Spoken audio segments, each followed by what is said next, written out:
Basement, replacement, goes as placement. Big bucks payment, I'm dirty like a slave man. Began to lose patience to these complacent successes who assesses rules that assassinate us. Like me, a lot of confidence but fall from vanity. Reason why I got a crew behind me, my family. Even if they try to bribe me, never ride. I believe in beauty or destiny. It's fire, talk of the blood, the fresh of the flesh, but talk of the soul, the less of the heart, the lessons are taught. Yo, that's out of TV, this song's like DV. Bottomless dark, so don't mean not for the weak kids. Underestimated way your brainwash illuminated, bunch of hallucinations. But to some's elucidation, hell now, won't cave, I'm an outlaw.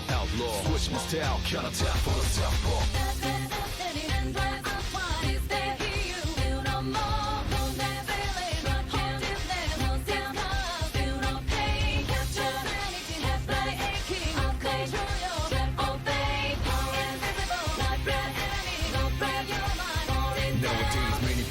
Information's better choose, recognize the source, of course, to get accused soon. Be careful who you choose to speak in back room. Jealousy running like sonic boom.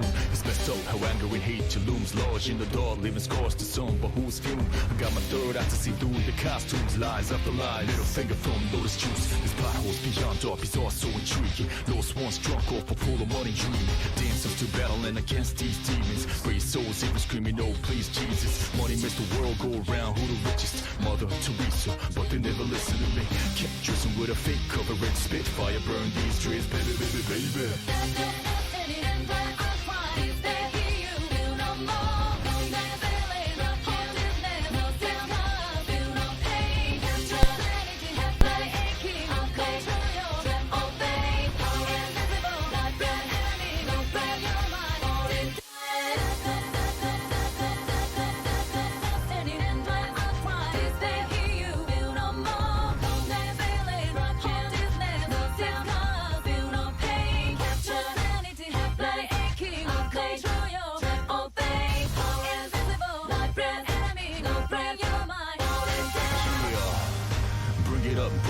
Backside to everything, but we gonna bring it up. Even if I die, my words will live. Bring it up until my last breath, never ever gonna give it up.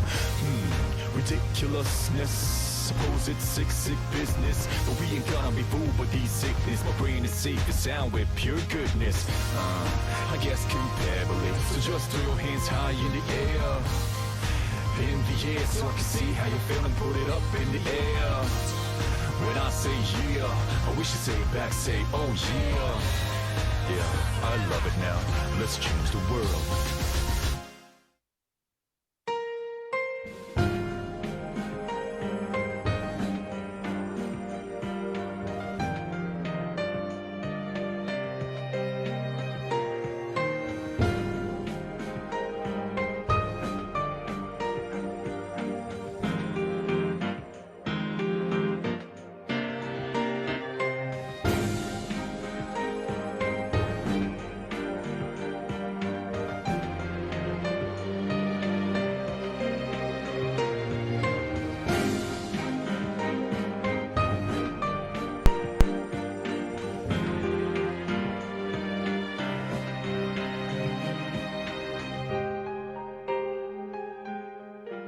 Well, I hope you enjoyed that little 15-minute prelude of music to one of the greatest soundtracks to one of the best JRPGs to come out in the past 2 decades.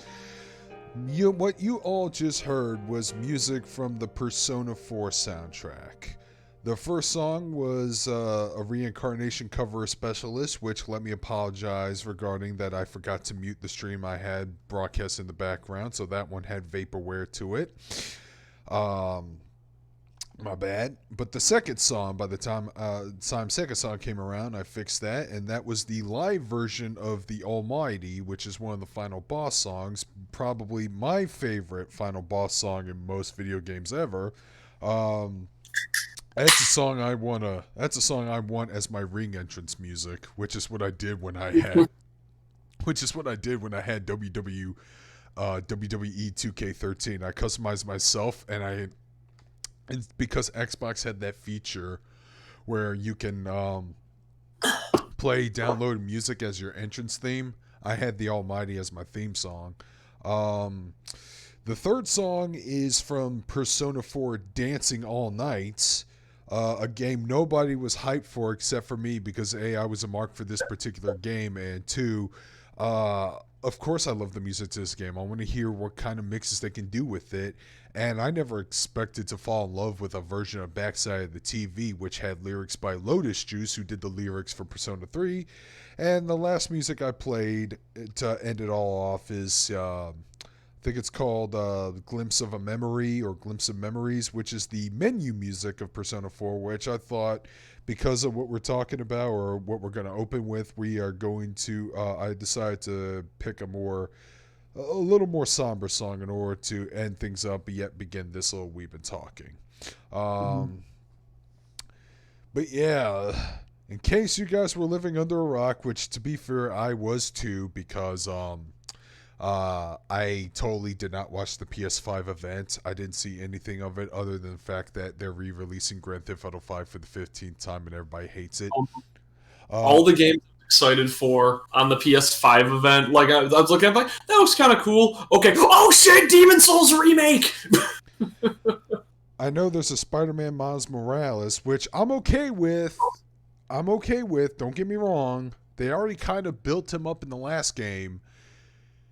Just please don't fucking kill Peter Parker in this timeline. That's all I'm asking. Like I said, I think that that's like a DLC storyline, so I'm pretty sure it's going to be like a side, and probably not even Peter that heavily. Look, I'd rather him be like a semi-mentor role, or if you have to get rid of Peter Parker from New York City, like, have him go on vacation with Mary Jane or whatever, because honestly, if you played through the first Insomniacs game, he kind of fucking deserves one. Just don't fucking kill him off, please. Because I really like this. I really like PS4 Peter Parker. Happy. I like PS4 Peter Parker. I think his backstory's great. He's voiced by one of the voice actors from Persona. Hey, you see how things go. It's like poetry. That's right. He's voiced by Yosuke Hanamura. Yuri Lowenthal's one of my favorite voice actors. He has good range. He was supposed to come to MechaCon this year. Ooh. He wrote one of the books that got me into voice acting. Oh, yeah. But all the games that came out of the PS5 announcement, yeah, remember this wasn't announced there. This was announced on the on the PC game show.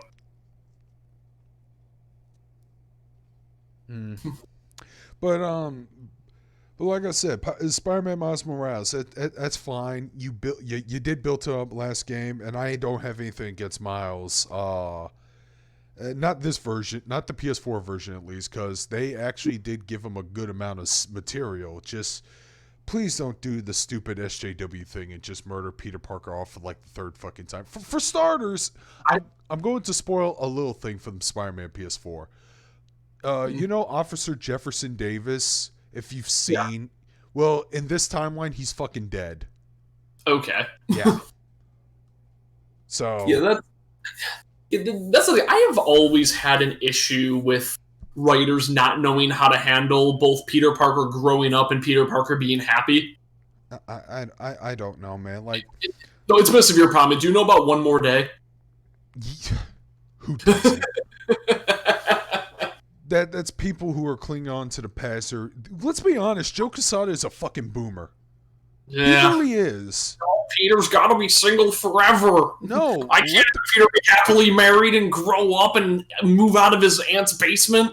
You know, this is probably why I don't read fucking comics. Because even manga that lasts forever, characters will grow and have relationships. I mean, Goku is still kind of childish forever, but he eventually got a wife, got married, had a kid. Yeah. Yeah, no, that's actually, I do remember that Plague of Gripes said it pretty well. You ask somebody, hey, where do I start? I like this character in a comic. Where do I start with this? And it goes like, okay, well, you want to read this run of the character. Remember that this isn't canon. This is like a reboot of the character. Manga. Yo, I like this Luffy guy. Where do I start? One Piece #1. Okay. Yeah, it's so fucking simple. Yeah. And it's like written, like manga is usually written by one person too. That's another thing, man. Like I'm sorry. I'd rather if the person's going to end doing manga work or whatever, then the series he's working on has to end alongside with it. I don't want anyone else picking up Berserk or Negimoy / UQ Holder.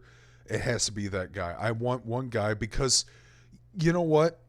I've came to the conclusion that people would rather prefer a bad thing that was consistently bad as opposed to a thing that might have been good in certain spots, but it was still pretty bad for the most part. Because, like, two examples that come to mind is there are people who hate the Star Wars sequels more than they hate the prequels.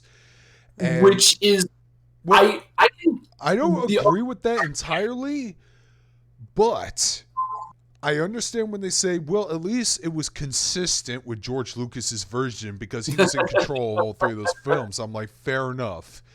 Whereas the Star Wars sequels were just a giant fucking mess all over the place. Like, okay, we got a different director for the second film, and then he decided to undermine everything in the first film, and then we brought back the director of the previous of the first entry to undermine everything of the second one.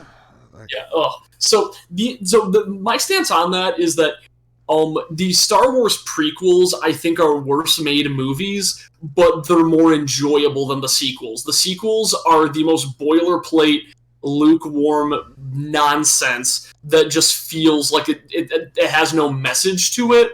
Well, there's ideas in the prequels, they're just really badly handled.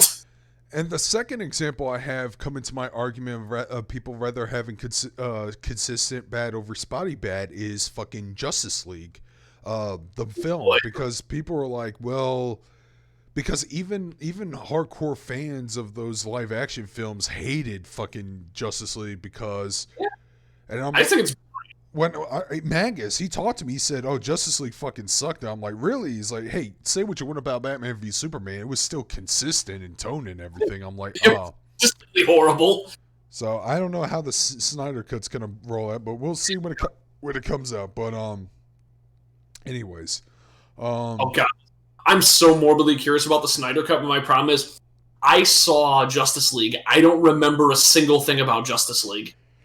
Anyways, I literally just like went through 20 different, like as I was talking, 20 different people were talking in the chat, so I apologize. I was ignoring that so I can get some of my points across.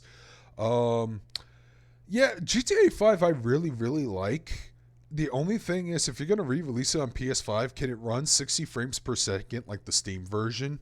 Because the trailer did not hint at that at all, and that makes me sad. Am I crazy? Because didn't Muramasa the Demon Blade also come out on the Wii? Yeah.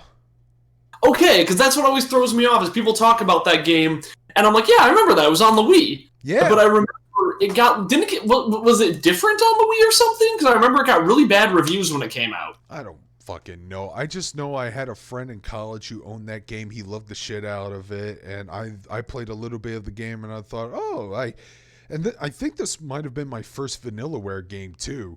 And I was like, oh, I really like this art style and everything. And this game is pretty fun. I like that one Fox Girl. My first Vanillaware game was Odin Sphere, which I barely played. I thought that game's pretty, and I played it for like 5 minutes. Like, yep, this is hard to play. I didn't touch Odin Sphere, but you know what game I can't wait to touch?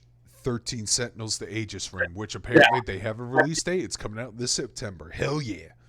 Anyways, that was a game that was announced a while ago, and like Atlas and Vanillaware just didn't talk about it forever, and then it's like, oh hey, it's coming out soon. Which I like that style of announcement, but Atlas also is doing that with Shin Megami Tensei 5, and everyone's going crazy. All right, going back to Spider-Man Miles Morales, both Chibi Skitty and Matt Ween said, just give Peter the happiness he deserves. Yes. I agree with that. Here's the thing. I'm not against multiple Spider-Man existing in the same universe, but my thought is, what if there's like a Spider-Man in another big city? Because, you know, even though it escapes Marvel's fucking feeble minds, there's more to America than goddamn New York City. Have Miles go to Chicago or New Orleans. That's just personal bias. LA Spider-Man would be interesting. Dude, New Orleans Spider-Man would be the That would be shit cool. for me, man. Cajun Spider-Man. Wait, does New Orleans have much of a skyline? It has skyscrapers, yeah. And even if it Okay. doesn't, Spider-Man can do that zip line thing, so he could still travel around pretty conveniently. I actually would like to see like Spider-Man in like a smaller city that has that that going on. It'd actually be like to be the friendly neighborhood Spider-Man and not the city Spider-Man. Like kind of work his way up. Give me a New Orleans Spider-Man then, fine. Just do it. Just do it. And you know what? A black Spider-Man in New Orleans would actually work. Damn it. Probably wouldn't work in Chicago. Chicago's more racist than New Orleans. Yeah, there, I said it. Fuck you. I really think Miles Morales in Chicago would fit way better. No, I think he belongs in New Orleans. Okay. Oh, Canadian Spider-Man. Yeah, Toronto. And then the big conflict is that they keep tearing down all the buildings he swings from to build condos. Man, you want to get really depressed? Read the Scott Pilgrim comic and then look up every location from it. Why? Because like every location in the comic was like torn down to make a condo. Oh, including that fucking department store? That one upset me the most because I've been there. That place was cool. Okay. Yeah, honestly. For those who probably saw the movie but didn't read the graphic novel, in Volume 3, Scott and what was Evil X number 3? Todd Ingram. They actually had like a weird battle at the department store, and it was like it makes a cameo in the movie actually when they go to. Okay. When after beating Todd Ingram and they go to that diner before they meet Evil X4, Roxy Victor, you can actually see the light up sign of that store in the background. Okay, I might have to watch. I saw that movie like 15 different times. 4 of those times were in a theater. That's how much I love that movie. I saw it 3 times in the theater, so I wanted that to succeed more than anything. The reason why I saw it for a 4th time is because a friend of mine locally didn't see it, and I was kind of pissed. I was like, okay, we'll see if there's a fucking theater in your fucking small state of Mississippi. The joke of that fight is that Honest Ed's was just this like crazy discount store, and the gimmick is like, oh, we have to make Todd and Scott fight on fair footing, so we're gonna do something that cancels out his psychic power. So they go to a department store and he can't focus because there's too many good deals. Yeah, they were actually getting literally blinded, and Todd was getting some emotional PTSD. Apparently, he had some daddy issues, and they also set up the subplot of him cheating on Scott's ex with the drummer chick with the bionic arm. I will always remember the bionic arm just because there's that joke about scrapbooking where I don't remember who says it, but it's like I think Ramona says it to Kim, but it's a lot. Hey, I'll hang that arm over my bedpost if you put those panties in your scrapbook or something like that. That line just stuck with me for some reason. It's such a bizarre line. No, let's not have a GTA in Vice City, Matt. Let's have a GTA in a New Orleans-based city. Come on, man. Give me some more New Orleans. Give me Mardi Gras. Give me titties in my face for beads. Have a GTA in Canada. Let's just put everything in Canada now. Oh god, New Zealand Spider-Man would be insane. Man, they ban everything in New Zealand, though. They ban Power Rangers for half the time. They ban Puni Puni Poami. Yeah. Oh, fuck, I want Ugandan Spider-Man! That would actually be kind of cool. Well, isn't there in DC Comics, isn't there like an African spider themed superhero who is just literally called the Spider? There might be. He made a couple of guest appearances on Static Shock, and apparently he's a real superhero in the DC Comics. I like Static Shock a lot. I'm surprised we haven't gotten a Static Shock movie. Or a fucking TV series revival. Because here's the funny thing: Static Shock was like the most politically driven DC anime universe cartoon. It dealt with gang violence. It even had an episode with racism that my friend. That episode's great. But so I love that episode for all the wrong reasons because of the bad lines of dialogue. The what? He left, Dad, because of you. You're and your stupid racism. The reason I love that scene so much is because the guy who voiced his friend also voiced Max in the Goofy movies. So there used to be an edit on YouTube of Max sitting in the car yelling at Goofy, going, "My friend is gone because of your stupid racism." And that makes me laugh for some reason. Dude, if Static is on like Netflix or Verve or Amazon, I need to rewatch that episode to see if it holds up, because I'm hoping it does. I really am. I remember I liked that show a lot. The show was great. Like I said, it dealt with some heavy themes. Like, it even dealt with school shooters in one episode. Fuck out that one. Before it became a mainstream thing. But yeah, it dealt with that shit. Okay, so I kind of want to talk about the PlayStation announcements, because you get through some of these and it's like, okay, Destruction All-Stars, it looks like it doesn't really look like my taste, but I like Demolition Derby games. Returnal looks pretty cool. Stray, nice art game. I did not watch the PlayStation event because, like half the chat who's talking right now, BioPhoenix, Ifrit, I too am not going to pick up a PS5 at launch because I'm just not ready for it. I have too many games in my backlog. That's how I am right now too. I'm nearing the end of Nocturne. I'm doing very well. I annihilated Trumpeter in my last session. I feel like I'm at the tail end of Red Dead Redemption 2 finally. Long ass game. Oh yeah, fucking Ghostwire Tokyo. Tokyo I'm excited for. And then afterwards, I'm thinking about playing Devil Survivor 2 so I can at least get the true ending of the Septentrion arc, so I can move on to the Triangulum arc. Because you know that gray-haired dude who leads Gyps. Apparently, his sister's in the sequel or something. Oh, okay. So, yeah, I like that guy. Oh wait, Haru is her name? I don't know her. I never met the sister. I just know of him. I've seen her, and she looks cool. At least if it's the character I'm thinking of. Well, all I know is that I like the white haired guy because he comes off as like an evil shonen villain, but like to the point where he doesn't pull punches whenever. Hey, I heard rumors that you murdered a detective. Oh yeah, I killed that fucking weakling. Really? Yep. I'm like, okay. So, the game that I wanted to talk about, just because I thought it was really funny, is so during the PlayStation reveal, the entire chat just filled with L at one point, and it was for a game called Goodbye Volcano High. I'm looking at the trailer right now on YouTube. It has 8,000 likes and 17,000 dislikes. That doesn't make any sense. Okay. Hold on. I have seen my friends in my other Discord chat making jokes about Goodbye Volcano High, including like sharing an image of one of the characters doing a mass shooting while saying Goodbye Volcano High. Jesus. So the thing is, the game was revealed for like the PS5 listing, and it's just like a visual novel.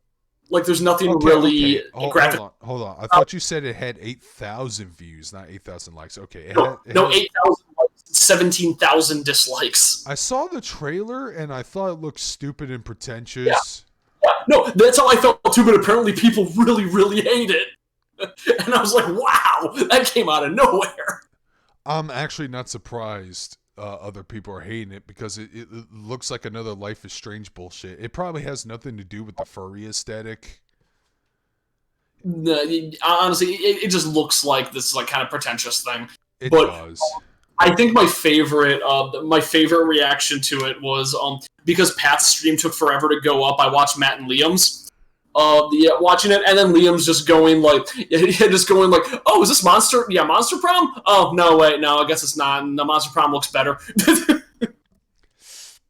Yeah, this doesn't look all that appealing to me. I'm looking at the trailer right now again, and I'm like, yeah, high school life sucks. I mean, like a visual novel, I think there are better VNs to play. Yeah, the art doesn't pop at all. There are better VNs to play, whether you're a furry, whether you're into fetish shit, or if you just want a good story. I could probably recommend one out of each of those categories I just listed. I mean, Even within the same exact genre, there was this dragon dating sim I saw a while back that looked better than this game. I think I played a fucking visual novel that looked better than this for sure. Okay. Visual novel ever is Katawa Shoujo. Luca, I'm still playing as Arthur Morgan, so you might have mildly spoiled something for me. But whatever. It's not a Cal art style. It doesn't look Cal artsy. He's saying that style as well as the Cal art style pisses him off. It was just a caveat he added in there. I don't know. Like I said, the art style didn't bother me all that much. Like it's just, it's just the like it's just the pretentious atmosphere. Yeah, it does feel very Life is Strange, and Life is Strange is a mess. I fucking hated Life is Strange. I think Life is Strange had very good ideas, but it was clear that they had nowhere to go after at the end. It's like, man, don't you love your shitty friend who's awful? Don't you want to save her and like forsake the entire town? No, fucking let that bitch die. No, she man, sucks. I actually liked Kenny from Walking Dead Season 1 more than that character. Even though Kenny became more and more of a shithead later on, I understand why he was like that. Like, I did feel bad for him. He did lose, he lost everything midway into episode 3. Spoilers, but I love Boat Lord Kenny as well. We gotta get to this damn boat. Goodbye Volcano High. Like I said, there's probably a bunch of other things you can look for. Probably good story I could recommend. Ai the Somnium Files or anything of Koichiro Uchikoshi.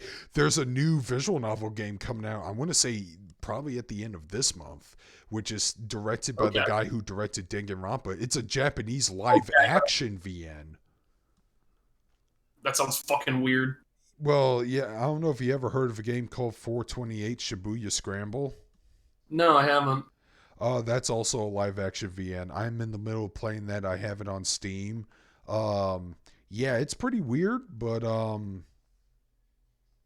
want to keep playing it. I forgot what the name of the other game is. I have to like browse through the internet and look it up, but it's directed by the Danganronpa dude, so I'm pretty excited for that. Yeah. Yeah, I don't know. Artsy fartsy, and that's Sony, dude. They don't want big titty ninjas anymore. No. Actually, so I will say the announcements that got me the most hype. I liked seeing Ghostwire, but I'm kind of disappointed that a lot of it looks to be first person because I liked the idea of a weird sort of techno Shinto Souls game, which is what that game kind of gave vibes of originally. See, look, the chat is agreeing with me. Apparently, Biophoenix said 428 that game was rad. I've put like a couple hours in, and what's interesting about 428 is you play as like 7 or 8 different characters, and depending on what endings you get, depends on what character actions you do with other routes. Like, okay, that's interesting. In the beginning of the game, I think you play as like 2 different characters. And that's like the prologue bit. And then afterwards, it opens up to like 4 more characters added to the mix. So I decided to play as this one character who works as a mascot or something. And then I just played through her route normally. There weren't any decisions I needed to make. But then I got a bad ending with her anyways because her boss apparently ran into some people and they...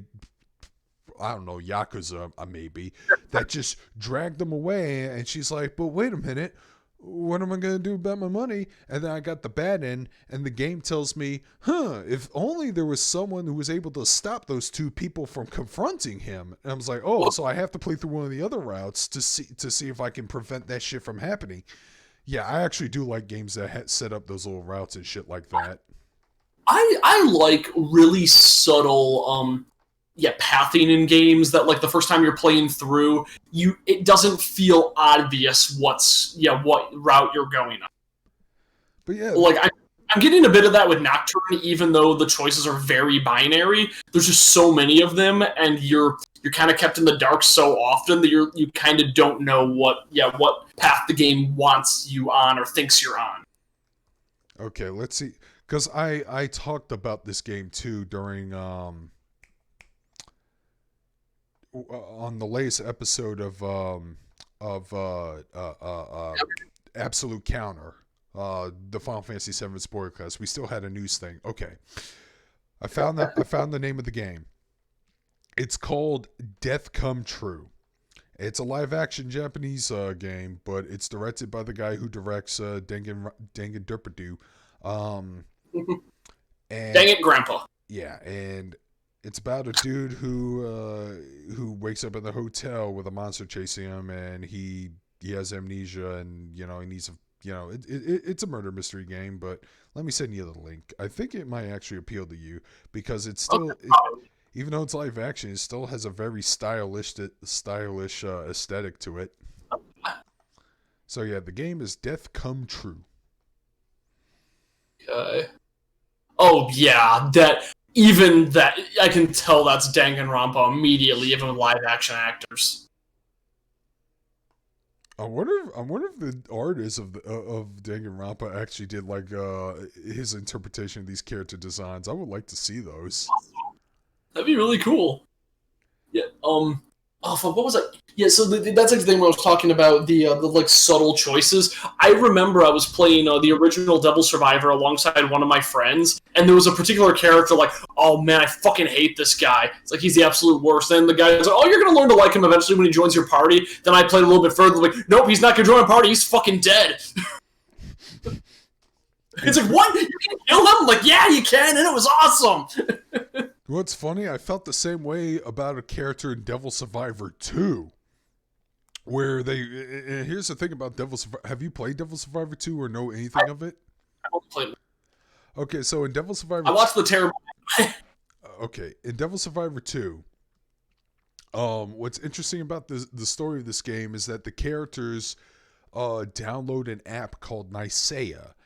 And what it does is that it shows videos of people who are going to die in the future and how they die.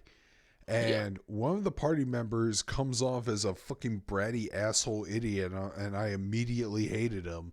But the first thing I saw was a Nicaea video of him just falling down the stairs, cracking his skull on the floor, bleeding out. And I was like, oh, he's going to die. I want to see how he dies. But then I ended up accidentally saving him, so whatever. I like that. It's kind of like Final Destination, except you can actually avert fate because Final Destination is kind of fucked. God, do you remember in Final Destination 2 where they're like, oh, we found a way to break it. You have to have someone have a baby. It was fucking stupid. By the way, that's not true because according to the producers, as well as a hidden scene in Final Destination 3, those two survivors got mulched by a wood chipper. Good. You're not allowed to escape. Final Destination 3D was the best. That movie's stupid. Wait, you mean the fourth one? Because that's the one in 3D.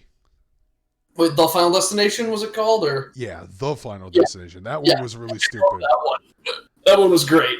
No, I saw Final Destination 5 in 3D, and I thought that I actually Maybe thought it was Final Destination 5. Okay, 4 was the one where the premonition was the stupid NASCAR explosions.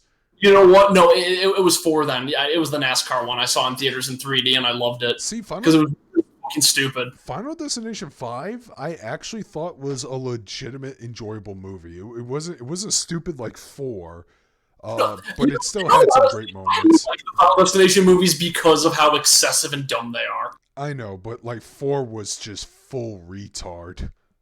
That's why I loved it so much. Like, oh my god, nobody thought about hitting the fucking brakes when those cars were piling up. Nope. Gotta keep driving as fast as possible and turn left. Oh my god, did you see the most recent NASCAR news about the Confederate flag? Oh man, I've heard about the NASCAR news of the people playing NASCAR in a video game and some of them shouted the N-word. NASCAR people play video games for 5 seconds, immediately start yelling the N-word. They have become true gamers. But what's this about the Confederate flag? Okay, so NASCAR events were going like, okay, it's probably in bad taste to fly the Confederate flag everywhere, and then this random driver pops up and goes like, hey, if I'm not allowed to fly my special flag, then I'm gonna quit the company entirely. And then like the NASCAR official Twitter, which is apparently run like the Sonic Twitter, just has a shit poster on it, goes, I had to Google your name to find out who you are. It's like you've never placed in a single race and you've been racing for 17 years. Oh, I guess you're out of the company. Goodbye. No, that's exactly what happened. He quit and no one cared. It was great. All right, man. I never thought, I was thinking about the Confederate flag when I was walking home, but I might as well just say this right now. Don't ask. It's my weird train of thought when I talk to myself. Oh, no. That's understandable. When I grew up in history class and finding out about the Civil War, I was still mildly disappointed that A, we were part of the Confederacy, B, we were the bad guys because we owned slaves, and C, we lost at the end. Yeah. So the Confederate flag had zero meaning to me. To me, that was a flag of losers. That's what I felt. That's what I've always felt too. But then I live in Michigan where I'm like, hey, I'm the furthest north. and so whenever I see people have, and I've actually had a roommate that had a Confederate flag in his room for some reason, but whenever yeah, that's the thing. When I see it, it's like, I'm not seeing it because I think you're racist or anything. At least I hope you're fucking not. I just see that flag. I'm like, why are you wielding the flag of fucking pathetic losers? Those are the flags of losers. Virgin incels. I want to be on the winning team. Fuck the NWO. Bill Goldberg all the way. And then there's my stupid ass who will say that, but then I'm like, yo, the Union Jack looks kind of cool. I kind of want that Union flag-on flag. Do you remember the Union flag-on? No, I don't. Okay, so a couple years back, there was a contest to to vote for the Welsh flag as it became like part of the UK, and it was kind of like this weird little online contest, and the winner by a huge margin of votes was just the Gurren Lagann flag with the Union Jack in the background. That's hilarious. And it looks really fucking cool. Oh, okay, so on another subject, Oh no! One last thing I have to say about the Confederacy. The best bone I heard recently was that Pokemon Go lasted longer than the Confederacy. That's funny. And it lasted longer than I thought it would. But yeah. We did have a stream last week, but I actually privatized it. I don't know if you noticed. I didn't. Yeah, I privatized it because I actually wasn't happy about the stream because I got too drunk. The gaming one, yeah, I did see that wasn't there, and yeah, it was it was kind of slow and a bit meandering near the end. Yeah, that game you recommended me, I still have it, but sorry about that. Sorry about that. I killed the whole stream. it was. I think that's what killed it, because earlier we were getting heavily political because of all the shit that's been going on. Exactly. That was, I didn't expect to get that political, but it happens. And I'm not that upset. And then I mentioned, oh yeah, I played a fucking platformer because there's a character in the game that. Oh, yep. Which, by the way, I'm not ashamed of that either. It's just that the last thing I remember is, oh my god, that orange juice game was really boring, and I was getting really drunk and I was passing out. Yeah, early orange juice. I actually forgot how game boring the sucked. Game. So orange juice is one of those games that's a lot better with friends because you're fucking each other over constantly. But it's only after you start understanding the gimmicks and systems. I was too hammered to even do the basics of that shit. I remember you kept missing your. I'm like, dude, you can level up now, and you kept running past the flag.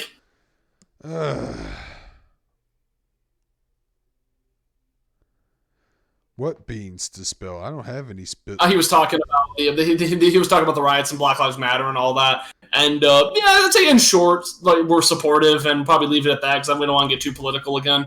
I know, and I have friends on the opposite side of the spectrum because, well, they're kind of dumb sometimes. But anyways, there I go again. It's fine. They don't watch my shit anymore, anyways. There we go. Yeah, perfect. But 100% Orange. It's a game he gifted me on Steam. I was like, man, you should have just gifted me a beat 'em up. I love beat 'em ups. My bad. I remember having a good time with like a lot of with a lot of people playing it, but I forgot how rough the start of that game is. So my apologies for killing the stream. Yeah. But that's fine. It just happened to be the one game I had a gift for. So Okay. Anyways. Okay, it sounded like you were hiding something. No, I'm not going to hide my fucking political just views. final result. And I've already said multiple streams that I'm a person of plus size preferences when it comes to women, so. Chippy absolutely nailed it. I do blame Marie Papo on that one. Fuck Marie Papo. Who's Marie? Oh, that was the character who was teleporting around and stealing all your shit and like constantly dodging people's attacks. I don't even remember that shit. I really don't. She was the winner of the. She was the one who was winning before you quit. Like she is just the ultimate cancer character. Okay. Actually, the. But anyways, we're here to bury the Vita. Yeah, definitely. I kind of want to get back talking about Persona 4. So that was my first Shin Megami Tensei game, and I played it years. Time to expose myself here. I played it years after it was relevant. It was like in... Oh god, when was this when I played it? Actually, no. It might have been only after that. I think it was like maybe 2010 or something. Okay. Yes, it was a couple years after it came out, but I know it was like around the time the PS3 was out. But the biggest expose I can do on this, I played Persona 4 because of extra credits. And their video, hey, Kanji is gay and Naoto is trans. Isn't that cool? First off, no, you're wrong there. Second off, you're also No, wrong I about know. that too. No, I'm talking about extra credit. Like, I know... Oh, exactly. People are always saying Kanji is gay. I'm like, if Kanji was gay, he would have no attraction to Naoto afterwards when it was revealed that she's a woman. I like the idea. So the thing is, I like the idea of Kanji being gay. I understand it's reductive to his character, and he's probably bi at most. That's what I believe. I believe he's bisexual, maybe. And the thing I like about that is because people who say Kanji is gay full stop miss the point of his character and his fatal flaw, which is, I'm slightly attracted to this person I think is a man. I have feminine interests. Oh no, I'm super gay and therefore unmanly. And that is his fear. And the second anyone says the same thing, it makes you just as wrong as Kanji is about himself. Because Kanji is not a person who sees ambiguity in himself. Which is bullshit, because there's probably guys out there who love girly shows like Sailor Moon and Cardcaptor Sakura that are fucking fully turned on by tomboys.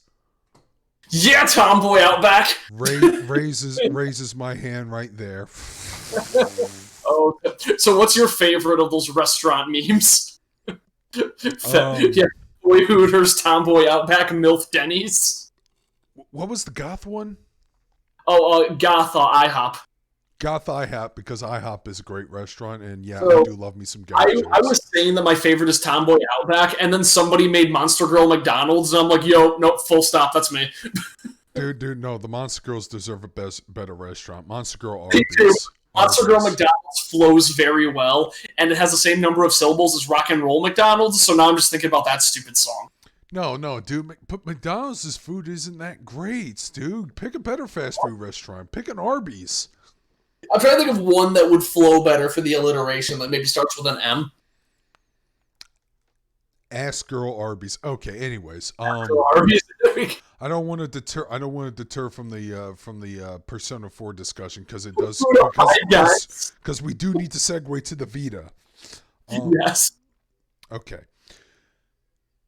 You started that game in 2010. You're actually pretty lucky, because I did not start Persona until 2000. Well, actually, I did sample a game a little bit when I was in college, but then I immediately got bored of it, because I will admit Persona 4 is a great game. It just really has a slow burn.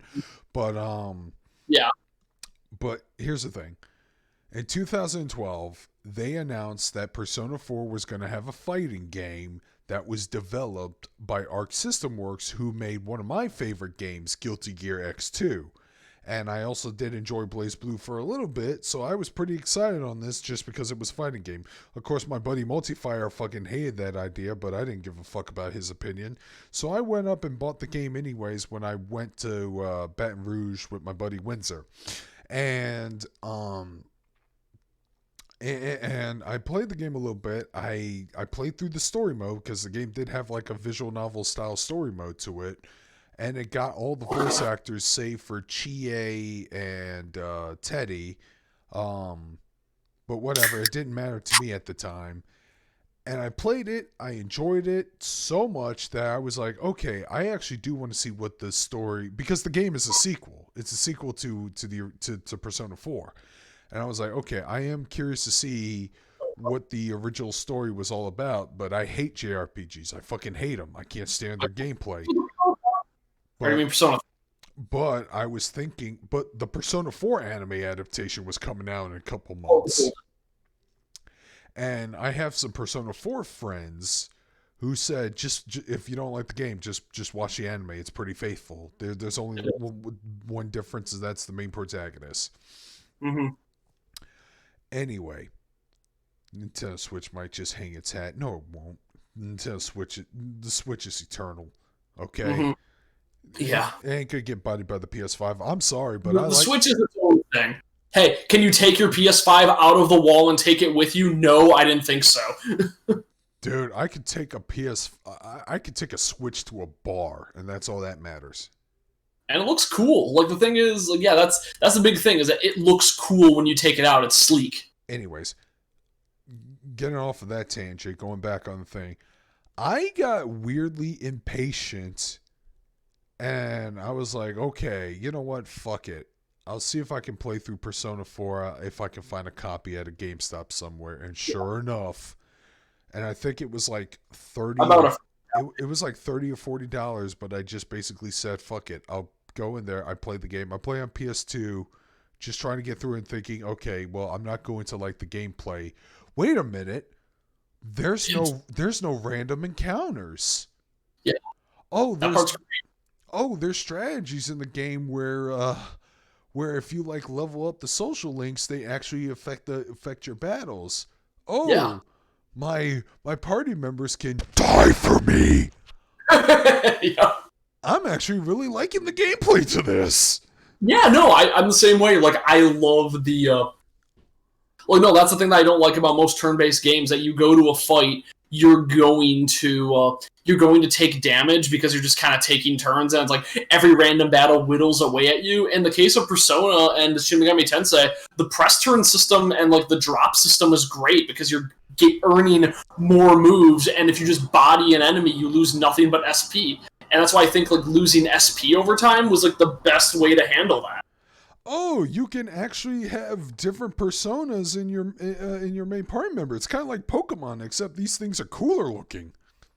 Yeah, and they're all based on mythology, and I got like really into mythology. Then my mom came in and said, "Why are you beating up crosses? Why are you summoning Satan?" One of the shadows is based off of Hulk Hogan, but yeah, not only did I fell in love with the game, even though it had like slow-paced moments where all you do is just hang out with people. Hanging out was my favorite part. I just fell in love with the game almost immediately. I played through the true ending, and I played through the game, got the true ending by following my friend's advice. Process to get to the true ending. It's so arcane. And, well, that's the thing. I didn't even get the normal ending because my friend's like, okay, listen. Don't get on that bus just yet. Just keep exploring. Yep. And I did just that. And it's like, okay, who am I missing?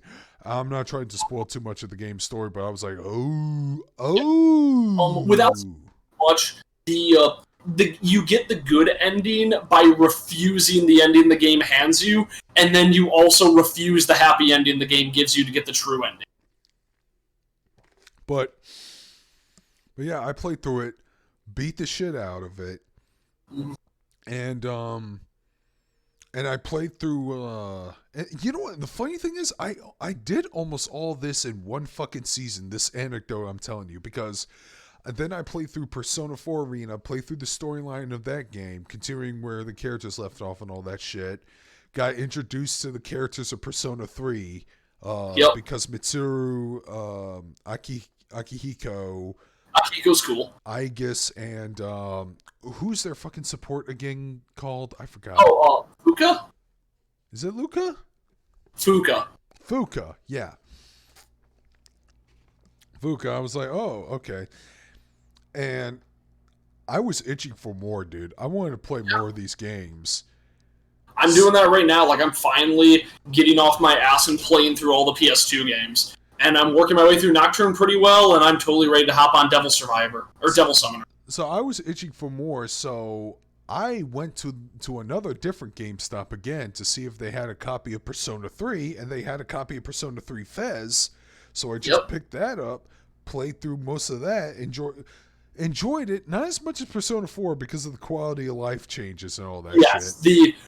There's moments but still enjoyed my time with it nonetheless. And then I look up that there's an updated version called Persona 4 Golden that's coming out on the PlayStation Vita. And I look at all these updates, and I contact Magus. I ask him, "Hey, is the Vita worth having?" And he's like, "Yeah, it is. You can even play like PSP and PS1 games on it and shit." So, on an impulse buy, working at a shitty job that only gave me 10 hours a week, so it's like 2 hours a day.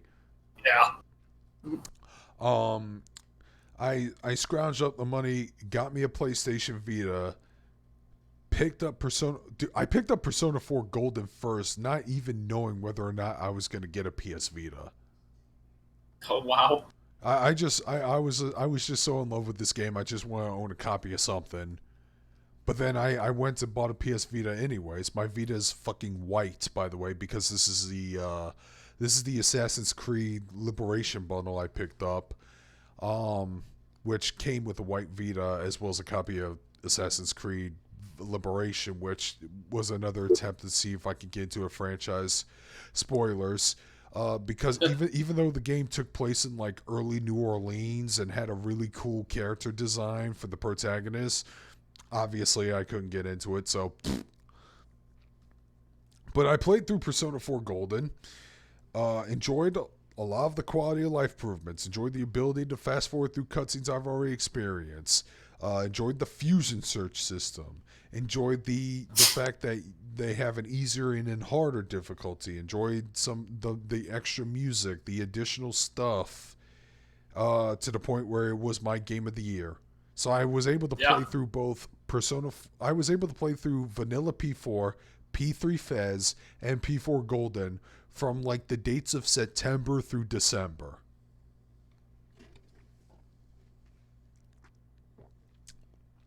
And that's my story of the Vita. Afterwards, And that's the only thing you ever played on the Vita. Oh no, there were more games. Afterwards, I decided to play Zero Escape Virtue's Last Reward, and that made me change my viewpoints on visual novels. Yeah.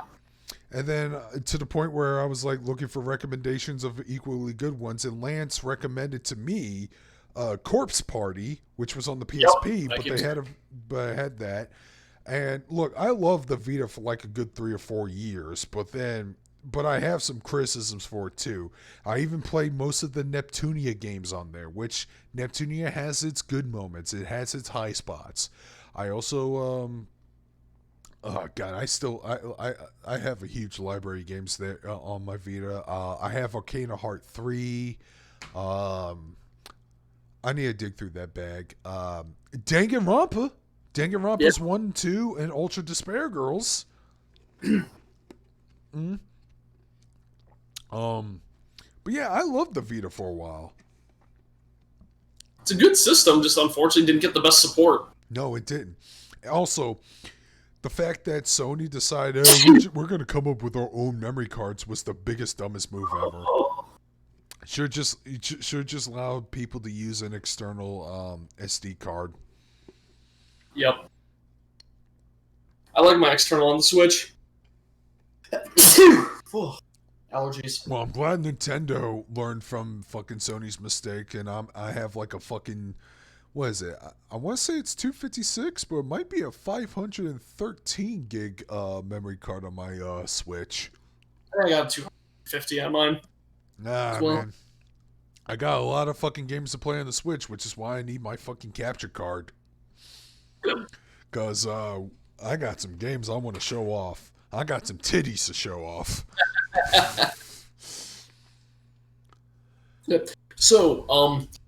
So hey, here's gonna be a controversial opinion, but so the thing is, I played Persona 4 Vanilla. I played a lot of it. It was my first SMT game, so obviously my first Persona, and I missed like a lot of social links. Like I didn't even know that Konishi's brother was a social link until like November. I feel the same way in my first playthrough. Like, I maxed up most of my party member social links, and the only one of the external social links I maxed out was the theater lady. I maxed out Devil. Definitely did that. Oh, well, I didn't know Devil till late in the game when I took... Yeah, I think you were saying that. Yeah, I was like, I need to raise up my courage. Oh, I didn't know this led to a social link. I never played Golden. I hate Marie. But yeah, from like the time I watched my friend play a little bit, I'm like, oh, this character's garbage. But the thing is, I'm going to probably hold off on buying the PC version of Golden because these dumbasses decided to put De Novo in the game. Yeah, a lot of Sega Atlas games have De Novo. Yakuza has De Novo. Fuck. Well, here's the thing. Here's the thing. When Yakuza 0 came out, I didn't buy it for Steam because I didn't know if I could run it. Either way, I didn't care. I have it on PS5. 4. But to support Steam releases, I decided to gift it to my friend because I think he would have enjoyed it. And he did. Yeah.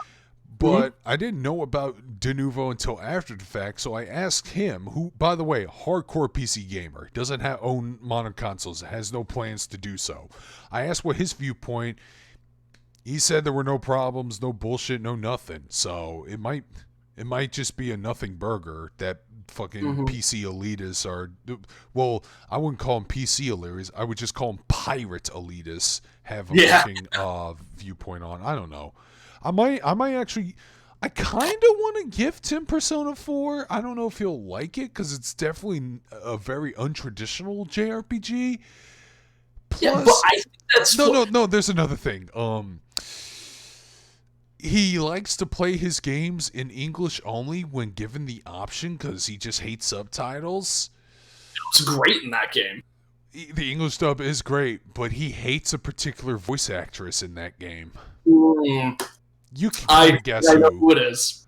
Yeah. My favorite character. Oh, really? How favorite is your character? Do you own a $150 statue of her? Wait a minute. I think I have a figure of Yukiko. No, I don't have a figure of Yukiko, actually. Shit. I meant to buy one and I never did. Guess what, motherfucker? Yeah. I have that and a Nendoroid of her. Oh, damn it. Okay. You're a bigger fan than me. Yeah, she was my first romance in the game. The second one when I played on Golden Vita was Rise Kuchikawa because she seems more fun. Yeah. I'm not really big on Rise, but I'm pretty neutral. I do remember. She was just too thirsty. She was just too thirsty. I couldn't resist. I don't like canon romances. I like whenever I ship characters, I'm like, no, they seem good for each other. I didn't see her as a canon romance, and if you've seen the anime, neither did the fucking anime adaptation. Yeah. They literally. I remember that scene. There was a fortune teller. Big Brother, they said you were, what was it? A man whore. I fucking love that. Oh, that was enough. That's enough. That was like the first slight that I had against Makoto.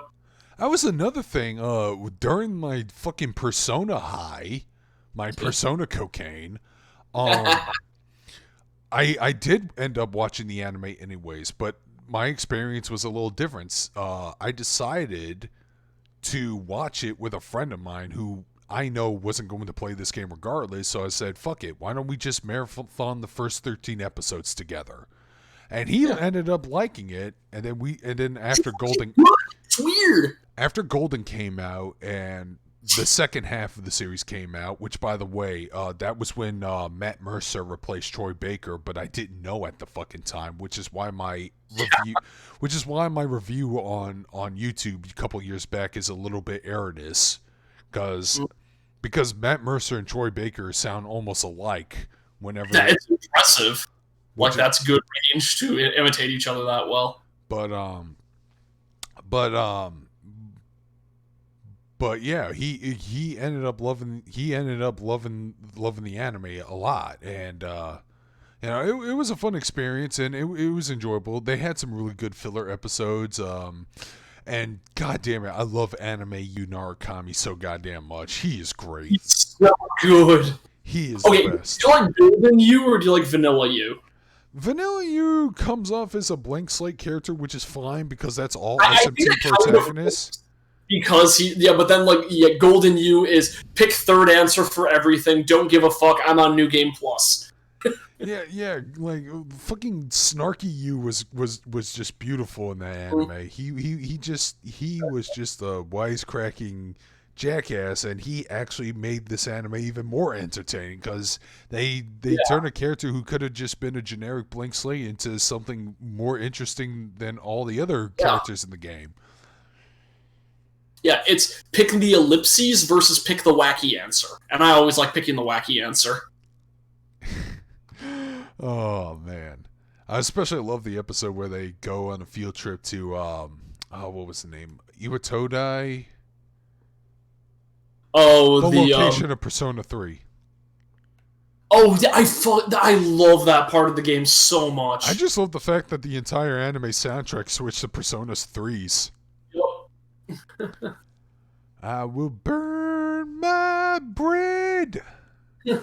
So that's one thing that kind of upset me in 4 is I was really expecting their vacation to be to the town in Persona 4, but that wouldn't really make any sense for kids from Tokyo to go to some podunk town in the middle of nowhere. They did that in Persona 3 Portable. Yeah. What? Oh, that's weird. Yeah, it might have been exclusive to the female MC, but yeah, there's a trip where you go to Inaba, and you meet a much younger Yukiko and maybe a much younger Chie. I do remember that. I remember that part, seeing that a few times. Yeah, that's exclusive to Portable. Man, that's probably why Matt Mercer didn't replace Troy Baker in Tales of Vesperia, if that's the case. Because I have no issue with him replacing him because here's the thing about me, and whenever a voice actor gets replaced, I will eventually get used to it when I spend more time with it, but it drives me OCD crazy when it first happens. Does that bother you the same way? Oh no, totally. It feels like something's wrong. Exactly. I don't know why, but it does. I think replacing live-action actors is even worse. Oh, live action. Yeah, that's 10 times. But then again, I can't... Lori from that 70s show got replaced 3 times. Or how about Don Cheadle replacing Terrence Howard in the MCU? That one feels really off, because he looks at the War Machine, maybe next time. I'm sorry, Terrence Howard, there's no next time. But yeah, that's... Hey, if Persona 3 comes to Steam, that's great. But here's the thing. I want more SMT games to come to Steam. I want fucking Devil Summoner, Devil Survivor, Nocturne. You need to shut up, because I want Persona Trilogy of 1, Eternal Sin, and Innocent Sin and Eternal Punishment. Yeah, same. Yeah, I want that too. I want Devil. I want all SMT games to come out. Can we have If? With that dumb memeable box art? Well, If, a.k.a. Persona 0. Yep, yeah. Which is funny because the main character of If shows up in Persona 1. Was there a re-release of a Revelations Persona on the Vita? PSP. PSP. Okay, did they fix the stupid money problem? The game is okay. Yeah, I guess I'll have to explain this to you. But Revelations Persona and Megami and Baroku Persona are actually almost two completely different fucking games. Yeah. Yes. So 100% more probably the money problem that was in Revelations Persona was non-existent in Megami and Baroku Persona. I'm fully aware of why that is, but explain it to the chat. All right. When Megami and Baroku Persona got localized for the first time, it was localized as Revelations Persona for the PlayStation 1. And when this game got localized, keep in mind this was a different time. This was back when Americans didn't understand weebiness and all that shit. So they Americanized the fuck out of it and did a whole lot of changes with the game. Fucking Mark. One of the characters got turned into a black guy, for fuck's sake. But the example that Squigs was talking about is that they actually changed, like, in order to make the game a little bit easier, they tried to lower the encounter rate for battles because the game is still going on random encounters and shit. But as a result, you know, earning cash in the game was super fucking difficult. Hey, Major Martin, how's it going? Yeah, like a little bit more on that. They lowered the encounter rate and raised the XP rate by an equal amount, so you would still get the same amount of XP otherwise, but they forgot to raise the money alongside the XP. So yeah, you were going to be a broke motherfucker. Yeah. So it's like, oh boy, I'm at the end of this game and I'm high level, but I can't afford shit. They also cut out the Snow Queen arc in that game, so yeah. I hate like removing arcs. But there is a PSP version of the game that most hardcore old school elitists hate because they completely reworked the soundtrack. Yep, that's fair. Yeah, because Shoji Meguro did the music for that game this time, and yeah, you know. I love Shoji Meguro, but like I feel that he shouldn't redo games he didn't work on. Pretty much, I understand, but it's just history that bothers me. That's also understandable, unless the music in the original PS1 game was complete garbage, but it wasn't. SMT music has always been really good. It wasn't. It was the final boss theme recently, and that's so fucking good. It wasn't clowns farting into a trumpet in the middle of the basement like that one version of Resident Evil. Okay, just type in like Resident Evil basement director's cut, and it's the fucking worst. I love it. But yeah, but I actually like the Persona Portable remake soundtrack though. I do enjoy it. I like the main theme song. Good, but like I'd rather have the original because it feels like I'm missing out on something if I don't have all the original content. Fair enough. Ugh. Yeah, but yes, like having Nocturne on PC would be great. Just move all the Shin Megami Tenseis to PC. Do whatever the hell is like you're gonna do with that SMT art, MMO that lasted for a bit. All right. Say, Tom, now that you can play multiplayer mode in Dragon's Counter, are you gonna try to stream again tomorrow?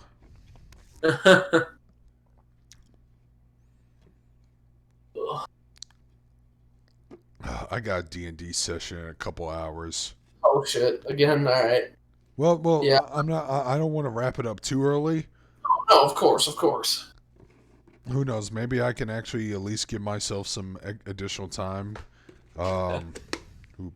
Since a little bit ago we were talking about kanji and Naoto and Persona, prepare for me to make a video that's probably going to be super controversial in the coming weeks. I'm gonna probably do it with my friend because she's super left leaning and probably be a good person to talk about this with.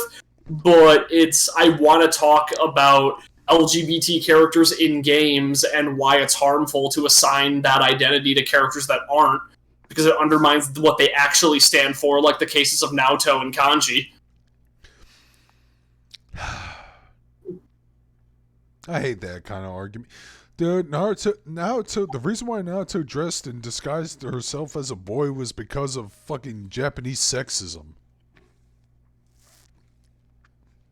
You know, you mean Yeah, you cut out there, but yeah. The true villain of Naoto's story arc is workplace sexism. Naoto totally passed as a male when she cross-dressed, so if she was trans, she could have just transitioned quietly, and nobody would have been the wiser, and she wouldn't have had a conflict. The conflict is because she wears a facade that isn't her to be accepted by a sexist society, and that's way more important than her personal views on gender, in my opinion. Unfortunately, these people who think the otherwise don't know just how sexist the rest of the world is compared to the U.S. of A. Exactly. Boy, you think these fucking Klan members and all this shit, you think they're racist and transphobic? Go to another fucking country where they have less rights than a goddamn camel. Yeah, and then the other thing I want to talk about is drawing attention to characters that should matter in the conversation, like Jun Caruso in Persona 2 is a canon gay character, and nobody acknowledges him because he's in Persona 2. Which is funny because that's probably one of the reasons why Innocent Sin never got localized the first time around. He fucking sucks. And also, I will constantly bring up Erica from Catherine as being such a good example of writing a trans character. They had a few missteps, but I think she's consistently really good. Alright, if you tried to stream Dragon's Crown Pro, I might go to Louisiana. No, Louisiana is actually not as fucking regressive as you fucking think it is. Eat shit. Fucking Nightman. Don't make me laugh at such a stupid joke. They released a JoJo Diamond's Unbreakable game on PS2. It was called Persona 4. Or Texas, since you still got KKK members. Yep. That's so fucked up.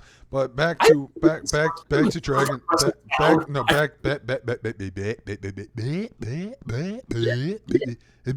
Okay, back to Tom on Dragon's Crown Pro. If you are streaming, I'll try to tag along.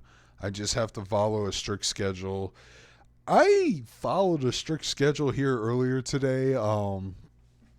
I got my shrimp pizza. I wasn't able to get it last week because of the tropical storm. They closed down their business for fear of For fear of storm. Yeah. Yet Pizza Hut, which is right across the street, was still open. What was that storm called again? It had a really dumb name, you said. Cristobal. Yeah, I know. It's a really retarded name.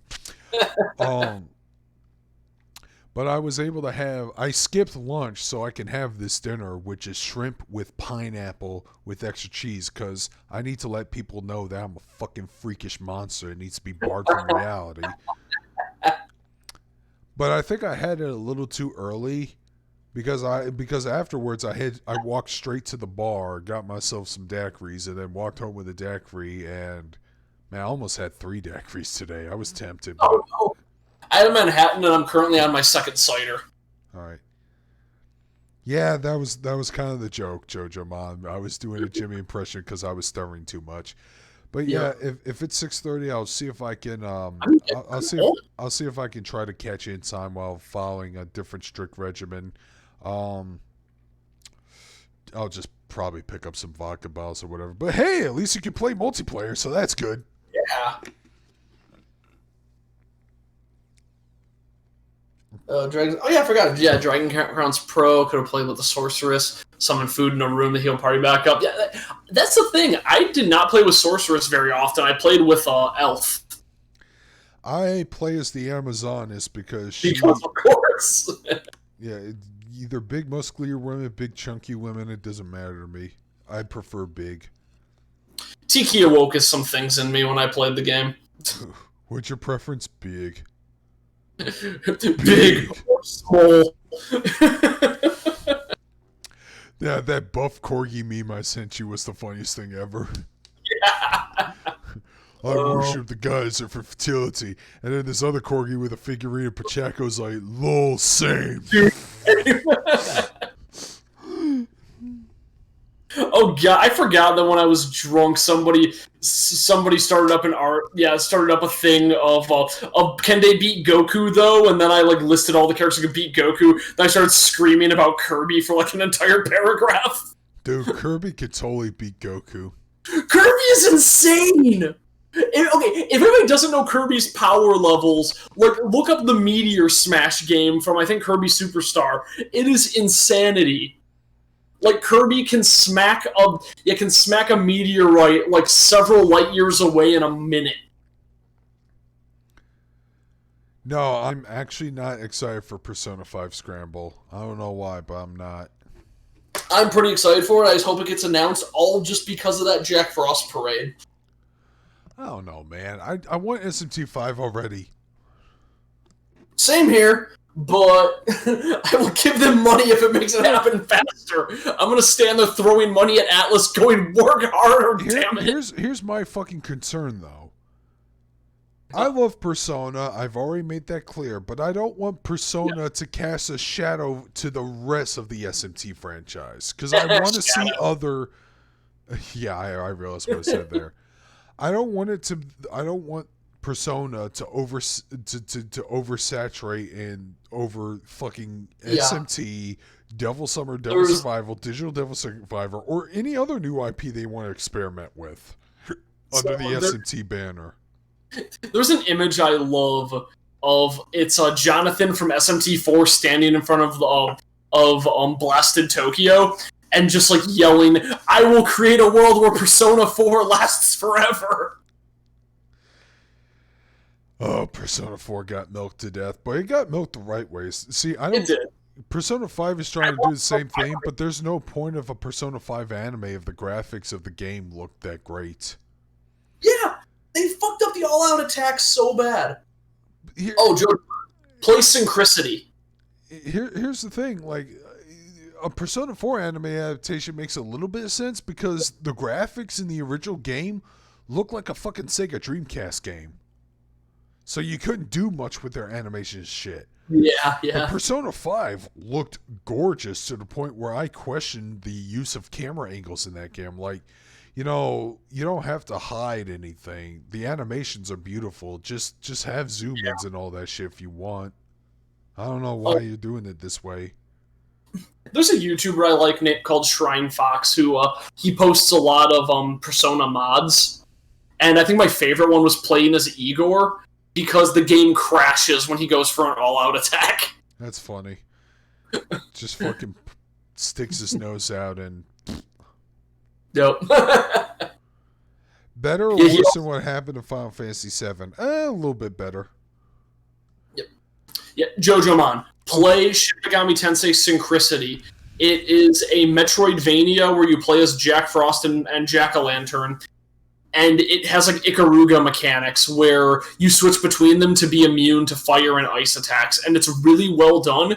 They released it online for to advertise Strange Journey, and it's kind of hard to find now, but you can find a download pretty easily if you look hard. Like in the case of Persona 4 with its spin-offs and shit, you don't have to actually you don't have to play Persona 4 Arena. You don't have to play Persona Q or Persona 4 Dancing All Night. They're just additional filler stories that are fun, but they add nothing to the main plot. Whereas Final Fantasy VII, because of the remake, you may actually have to be familiar with Advent Children or Crisis Core now, and good luck tolerating that shit. So there's a argument I've always brought up that I think Yukiko is the only character that was improved by the spin-off material, because everyone else kind of got flanderized, especially Chie. Chie and Teddy. Oh no, Teddy more so, dude. Yeah, okay, Teddy did get pretty messed. I don't know. I think Teddy had some interesting stuff. No, he was intolerable. In Persona Q, he was fucking nigh intolerable. Oh, okay. I never played Persona Q. So. I did. So I was mostly talking about the arenas. No, but I think you benefited the best because I love Yandere weirdo Yukiko.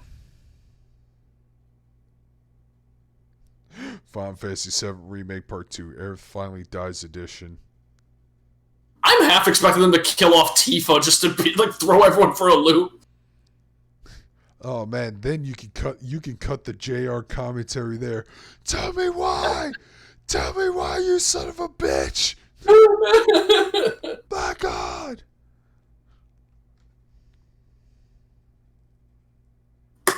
ugh. Kill off Tifa, you will be. Oh man, Square Enix would definitely be set on fire. Oh no! No more Final Fantasy, the true Final Fantasy. God damn it! I bought a fucking $75 plushie of the character. Yep, there's just in the back. Yep, there she is in the background. That's the plushie. I fucking love that version of Tifa. I'm still waiting for my for my figure that came with a Blu-ray for Interspecies Reviewers to come in. Yeah. All right. Let's see if there's any other fairy character. So yeah, Death Come True might come out this June, but I don't know what the specific release day is. I am gonna get it on the Nintendo Switch for sure because I need some VNs to play through while I'm hammered. I gotta step away for a second. All right. Oh damn it! I need a. Okay, once after he steps away, then I'll step away because I need to go pee.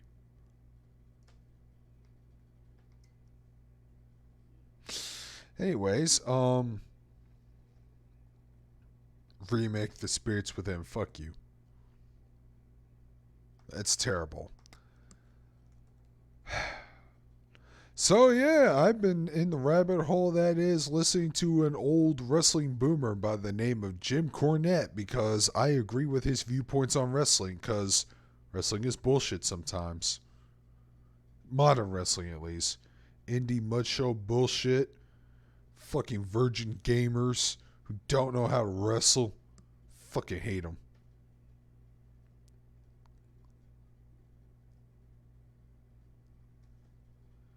Some old bullshit is what it is. Cloud equals Sephiroth. Oh god, no. Sephiroth equals Genesis. Oh, that's even worse.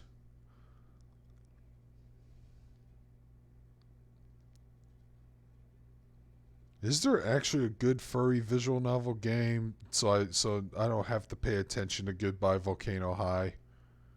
No, doubt it. There was that My Little Pony one that got canceled. Oh, that's even worse, you. You know what? I was at a convention when people showed that off, and man, that was a shit post at that panel. That was some good times. No, man, modern wrestling, when you have people like MJF and FTR, that's fine. But fuck the Young Bucks and Kenny Omega. I've been watching a lot of OSW reviews lately, and they are starting to make me like Roman Reigns.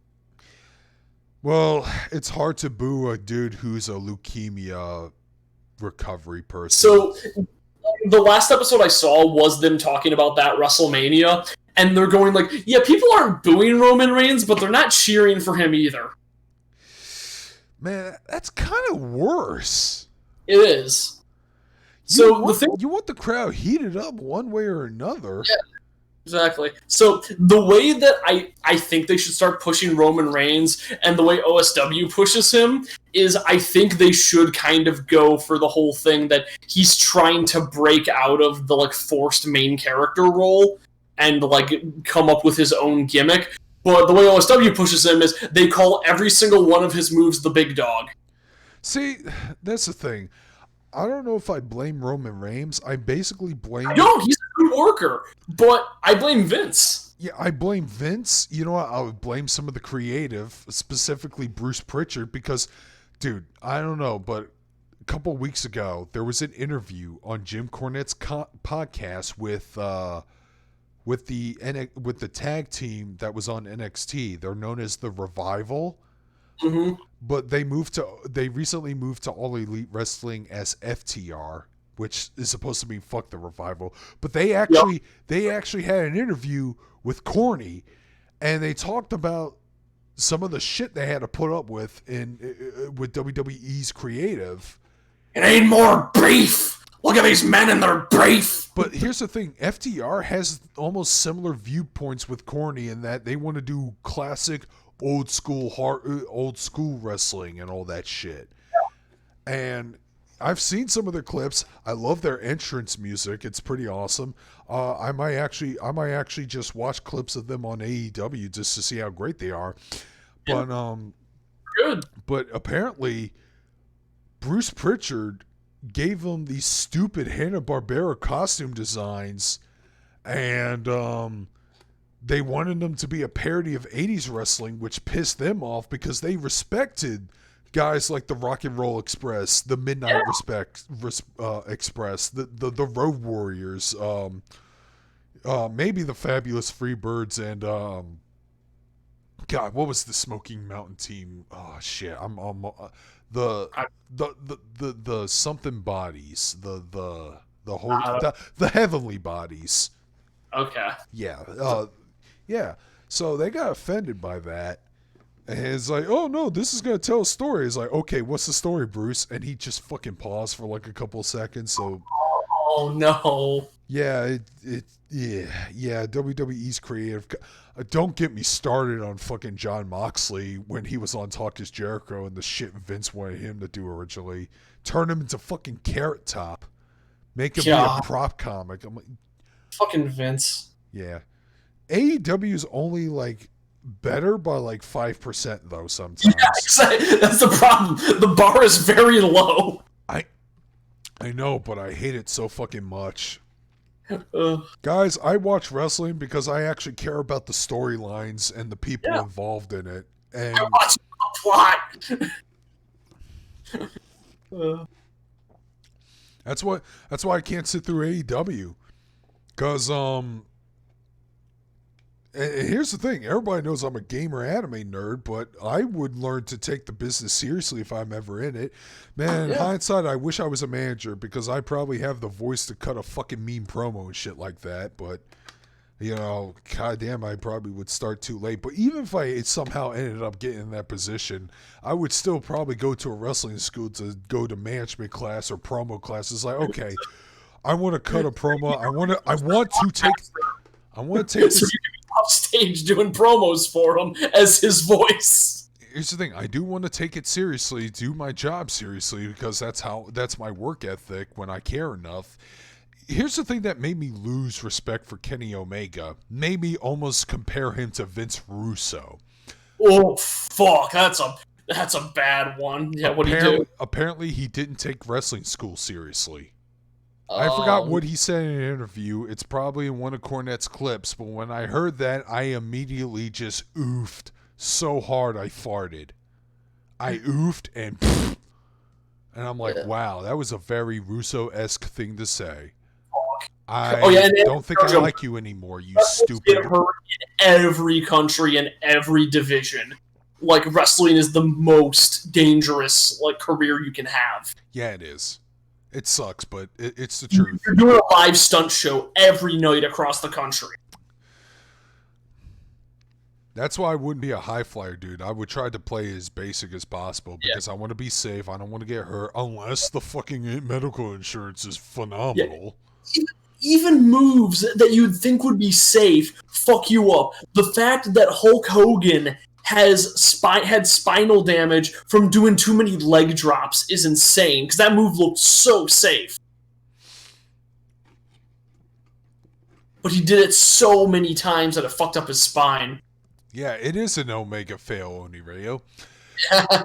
Speaking of the Heart Dungeon, I actually finished the audiobook I was listening to earlier, Slobberknocker, the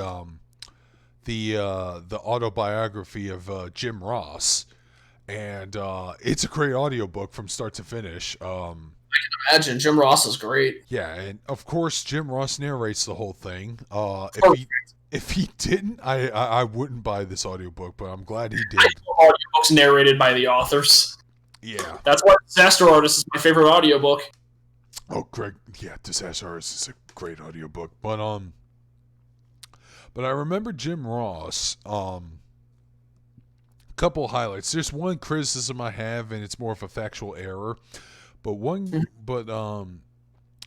I do love the book. I told you the story about how when he worked under Bill Watson, Leroy McGurk, he was going to be an accomplice to assassinate Ted DiBiase, which ended with him punching his balls because they were on fire.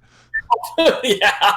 Several chapters later, he actually uses that as a metaphor. He's like, I feel like Leroy McGurk's smoldering testicles.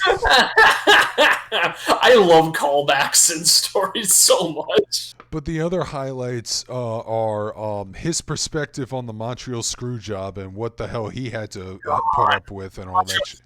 So fucked. The Montreal screw job. That being said, man, I can't wait. Now that Undertaker is breaking character and revealing everything, I can't wait to hear his perspective on that and the Hell in a Cell match with Mick Foley. But anyways, that's gotta be nuts! I can't. I can already tell his story's going to be. I thought I killed him, and I was trying to stay in character, but I couldn't. But the other highlight about that I want to mention about JR's autobiography is he was at Stu Hart's place, and they were waiting for Bret Hart so they could film a training package for a promo. But against Shawn Michaels, obviously, it was around that time. But apparently Bret Hart was showing up late because he always does. So Stu got bored and took Jim Ross to the Hart Dungeon so he could show him a couple of wrestling moves. And he wanted to show him a particular hold. I forgot which one it is. In my head, I'm imagining the crossface, but I'm pretty sure it's some other like chokehold or something. But Jim Ross does an impression of Stu Hart, which is this creepy, raspy voice, and he says almost verbatim, "You know, Jim, when they gain this kind of hold, the other guy will eventually see spots, and they might pass out and empty their bowels, and then fucking let go of their bladder. So when you start seeing spots, you need to give me the," I forgot what the term was. I think it starts with an E, but it's basically saying, "I just need you to squeeze my arm once you start seeing spots." It's just this weird, creepy, raspy voice that almost sounds like a completely different person, but it's JR's impression of Stu Hart. And he's like, you know what? The second he got me in that hold, I just squeezed his arm because I don't want to film a promo with shit in my pants. I mean, hey, Vince did it that one time. Oh, dude, that story where he was in the car with Vince McMahon, dear God.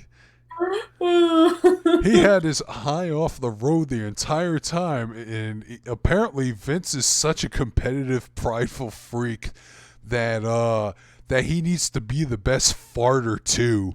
Because and he shat himself. Well, not that story. That was in front of Pat. Yeah. I think it was in front of Pat Patterson or one of the Briscoes. But in this story, he's like, it was Briscoe. He's like, "Do you hear it, JR? Hear what?" "Oh, he let out a fart." And you go, "You know how I get that fart to smell and make that sound? Fucking protein, JR." And then I go, "Well, it wasn't that impressive." And he looked at me like I insulted his family or something. So he closes the windows and lets out a long, loud fart while not paying attention to the road. Fucking asshole. Dude, even his asshole's an asshole. Dude, you guys, you need to YouTube Vince McMahon car stories, and you need to hear the stories from JR, Bruce Pritchard, and fucking Jim Cornette, because they got some shit to share about that stuff.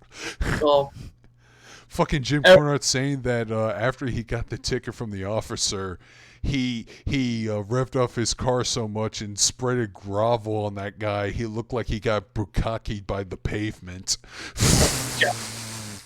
Okay, I think my favorite Vince McMahon moment of any of them is the Shawn Michaels feud where he fought God. What? Oh, you don't know about this? Okay, so so they were doing a thing, and Shawn Michaels was a born again Christian at the time, and Vince goes like, "Oh, you're a born again Christian? Can I use that for a storyline?" And yeah, sure. So like the next promo was, "Shawn Michaels, I'm gonna beat up God," and then a spotlight comes out on nothing. And they play the Brodus Clay entrance theme as quote unquote God comes out, and Vince McMahon puts nothing in a rest hold. It's like, I just got God to tap Shawn Michaels. What are you gonna do about that? And they have a tag team match of Shawn Michaels and God versus Vince McMahon and Shane McMahon. Why does Yes. every podcast I've been listening to Jim Cornette for the past 3 months, he keeps complaining about the idea of booking or wrestling with the Invisible Man. Yeah, he never calls out Vince McMahon fighting a literal Invisible Man because Cornette's a fucking hardcore atheist, so like, wow.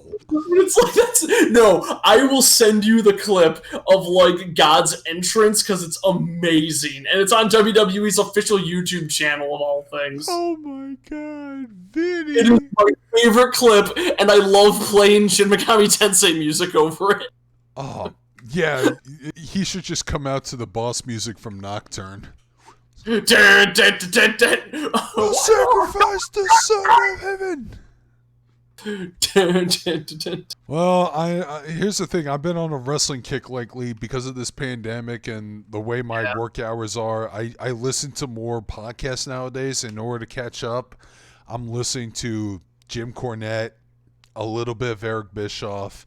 I'm listening to audiobooks. Apparently, there's an audiobook of Andre the Giant that's out right now called The Eighth Wonder of the World, which apparently is going to be a story. It's a biography of obviously Andre the Giant, and it's supposed to debunk some myths like how many beers does it take for Andre the Giant to get drunk? Yes. I know. I'm pretty excited for that too. Because I don't know how to feel about that, because I like Andre as a larger-than-life figure who's like borderline mythical hero, but I do want to know the real man. Same here, man. He's probably the coolest dude. Like, and here's the thing. I thought he was a decent actor in The Princess Bride. Yeah, he was good. The saddest thing I ever learned about that movie is that he had to like carry the actress on a rig because his spine was so fucked up he couldn't even lift her. I'm assuming it's because of years of wrestling. Well, exactly, yeah. Yeah. Well, years of wrestling and and growth hormone stuff. So. Yeah, you know what's funny? Most people, when I went to a couple conventions, some people actually would compare me to Andre the Giant because I grow similar looking mutton chops to him nowadays. I think my favorite Andre the Giant story was when he had dinner with Arnold Schwarzenegger, and then Arnold's go like, saying, like, no, I'll pay for my meal, and Andre just lifted him up from the table and, like a child and set him down, patted him on the head, and goes, no, I pay. Wow, way to make the Terminator look like a bitch. It's great.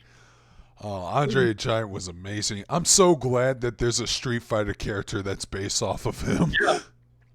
Yeah, Hugo and Alex are amazing. Alex is way cooler than Hulk Hogan. That's the thing that disappointed me about Street Fighter V, because they brought Abigail in instead of not Hugo. Yeah, you're right. Because they didn't flesh out the rivalry between Alex and Hugo in the Street Fighter lore, and I want them to do that because, dude, whenever I play Third Strike and I see an Alex player versus a Hugo player, I just get hyped up because they reenact that fucking stare down, and it's amazing. Okay, JoJo-mon, you joke, but RoboCop once saved Sting from a steel cage match. Yeah, that was mentioned in JR's biography. So RoboCop is canon in WCW. Yeah, dude. Okay, in the case of RoboCop, was that really Peter Weller in the costume, or? I doubt it. Yeah, probably not. It was probably the asshole who played him in RoboCop 3.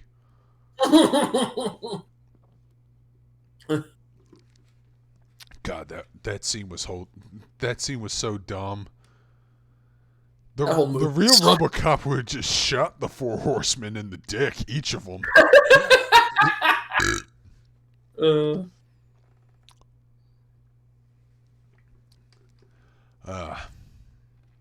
So yeah, all this wrestling talk, we chase our friends. Man, this is probably why we need to go on Big Al's channel if we're going to talk more wrestling, because it's all of our podcasts turn into. Plus, he's the wrestling historian aficionado. I never even heard of Ox Baron before he introduced me to him. Literally everything you bring up about wrestling, he's like, "Oh yeah, I'm an expert on that." Yeah, I buy that. I know you guys want to hear anime, but I haven't even been watching it. Actually, I didn't do anything this week other than play a visual novel game that's pretty perverted and play some Red Dead 2 and a little bit of Sakura Wars, but that's all I did this week. I didn't even sink some time into Phantasy Star Online 2. Yeah, I watched some YouTube. I was exhausted all week. My sleep schedule's been fucked. And but for anime, I did watch more of Keep Your Hands Off Ezekin. That's a show I need to finish. I'm about 6 episodes in. I really like it. Really fun, great characters. So I have a weird obsession with like sound Foley design, and the episode about sound made me so happy, like it always does in every anime or anything that talks about sound design. So I went down like a weird, I got in a weird obsession about sound design like years ago. When I was in drama class at school, I wanted to be like the person off stage making the sound effects. I drew up plans to make like physical objects to make all the sound effects during our shows because I didn't like the idea of having like recordings of it. And my teacher was super against that. Like, no, we're not transporting a giant glass container filled with broken glass around to stages. No, we're not going to it's like we're not going to mic like a pinwheel filled with paper to make like raindrop sounds. I was like, there's something I love about. I love hearing how they make sound effects in movies. It's one of my favorite like tidbits in any movie is how they make original sounds. Speaking of sound effects, we were talking about Final Destination earlier, remember? Yeah. Did you notice in the Final Destination, one of the fucking cars, after the pit stop, they were driving off, it literally made the sound of a dolphin chirping? I don't remember that, but I wouldn't put it past them. It's kind of like... Rewatch that opening scene, you'll notice it. You'll also notice that in the premonition when the MILF got fucking crushed by that flying engine, they literally used the fucking like Looney Tunes anvil dropping on somebody's head sound effect. God, that scene was so cartoonishly stupid. Oh, God. I love that kind of stuff. I think my favorite use of public domain sound effects is the opening of Deadly Premonition. What did they use? They used generic monkey sounds for squirrels. Okay, now I remember that. Yeah. Oh, Jesus Christ. Deadly Premonition was such a bizarre... So weird. And a sequel's happening too. I'm excited to see where that goes. But it has like one of the best chill music ever. It does. That whistle theme. I should try a similar sandwich and see if it's any good. Do you remember what's choking on nothing? Do you remember what's in a Sinner sandwich? No. Jelly, turkey, and cereal. I remember that was like what one of the villains in Deadly Premonition would eat all the time, and York loved it because York is a fucking weirdo. Oh wait, I think I remember that scene. Yeah, Jesus man. This Deadly Premonition is the room of video games. It is. Oh, the pickles. Yeah, I heard the new Looney Tunes show for HBO Max is actually really good. It is. I enjoyed what I've seen. Same here. Uh, Although I just still laugh The rest- really hard at Yosemite Sam's roller coaster sign that says "No liberals." Sounds like Yosemite Sam. Anyways, the rest of chat's quiet. Come on, man. Let's. You want if you wanna change subjects, ask a question. You know, talk about titties or something. Oh yeah, I'll talk about sound effects in games forever. That royalty-free pot smash sound effect that's in every game. How about talking about sound effects whenever you hit titties or something? I just remember the first episode of Asobi Asapase. Some girl's titties get slapped and it's accompanied to like drum cymbals or something. Good. Okay. Oh fuck! What was this joke I heard recently? Okay, it was two drums and a cymbal are extremely depressed. They look at each other and go, "Man, I think we should just end it all." And they jump off a cliff. Boom! That's pretty good. That's pretty good. It's such a dumb joke. I love it. Yeah, the rest of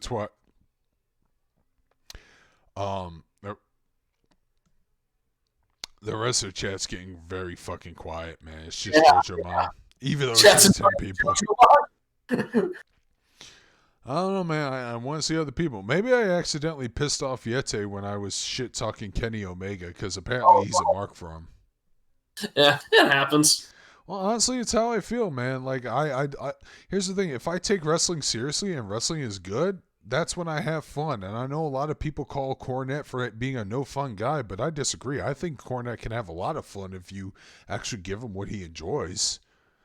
And hey, if you give me what I enjoy, I would also enjoy wrestling too, which is probably give me what I want. Yeah, man, like I said, I wanted to watch NWA Power, but I hated how they treated the whole fried chicken incident.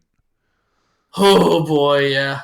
Hey, Tom. Oh yeah, Bill and Ted Face the Music. I am excited for it. I am skeptic for the moment. I'm not negative. It might actually be a great movie.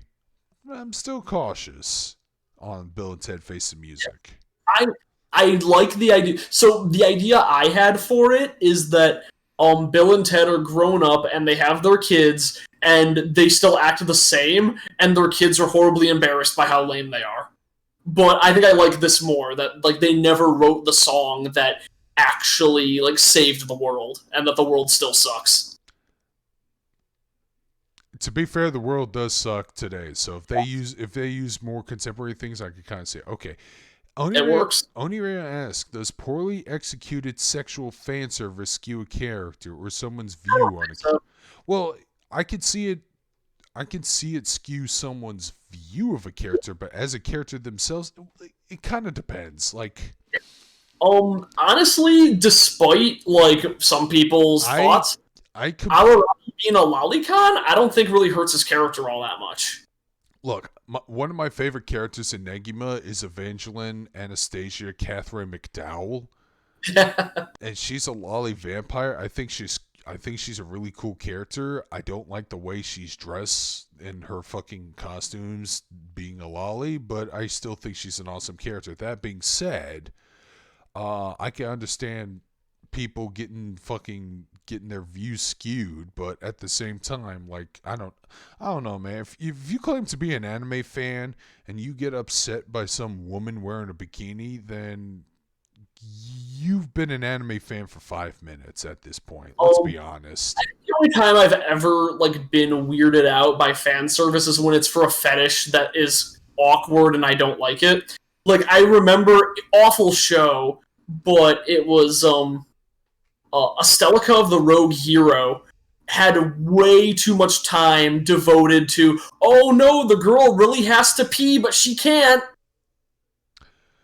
Wow, you brought up memories of a particular chapter in Corpse Party I hated so much. Wait, the buttered up pooper? No, worse. It's exactly what you were describing verbatim. In chapter 3, when you play as the main character finally, or who they fucking advertise as the main character, he spends half the game escorting his fucking little sister to see if she could find a place to take a piss in. I hated it. That was so stupid. That is the one that really bothers me, because by design, it grinds the plot to a halt. Oh my god, that anime girl showing off her ankle. Someone censored. Dude, man. I am not going back to the fucking roaring 20s 100 years ago. No, I want a woman. Look, no, here's the thing. I like legs, okay? That's why I like fucking Japanese gym shorts so much, because they expose more leg. Yeah. Okay? I want me, dude, like, you know those fucking goofy prop legs of a woman? Yeah. I want one of Chun-Li's from Street Fighter. That's going to take a lot of material for them thighs. I know, but I'll pay whatever price in order to make that happen. So that way, whenever there's like, and I want it to have a trigger so I can like have it kick. And then every time it kicks, it makes the fucking Street Fighter 2 sound effect of, yeah, yeah, yeah, yeah. That's the prop leg I want. Yeah, Jojo Mother's upset for character having a bust even when fully clothed. Okay. I mean, some characters are busty. Like, I don't get upset. I don't know. Unless they have like massive tits that get in the way of everything and look ridiculous and like hurts their design, then I don't have a problem with it. I mean, well, I don't have a problem with it either, but to be honest, transparency here, we're both dudes, so, but I'm not a super perv. Besides, I don't know, if you were walking around with a massive dick bulge, I'd be like, yeah, that's fine. In fact, I got really hyped about that in Devilman Crybaby when they focused in on his massive dick. Oh, that's pretty funny, but, oh yeah, there was a similar scene like that in an episode of this one anime I keep forgetting about, but it's about a group of people that work at a bookstore, but Denki Guy? Yes, that's the show. That show was awesome. I have an animation cell from it. Nice. Yeah, they were selling Blu-rays at Anime Central, and like, hey, this isn't selling that well. Do you want an animation cell with it? I'll give you a second one for free. I'm like, fuck yeah. I'm still thinking, like, I don't know, man. Like, God damn it. Like, I live in the South, and some of the fattest, ugliest women still got boyfriends, so, and they were geeky anime people either, so it's just them having weird self-esteem issues because they're losing to two-dimensional women. And if that's how they feel, then they're not going to get far in life anyways, because here's the thing. You're still three-dimensional, and as a result, you have a higher chance of getting with a person and getting laid. And if that person prefers 2D over... And if that person prefers 2D over 3D, well then, they're really not worth soughting after, is what I'm trying to say. So...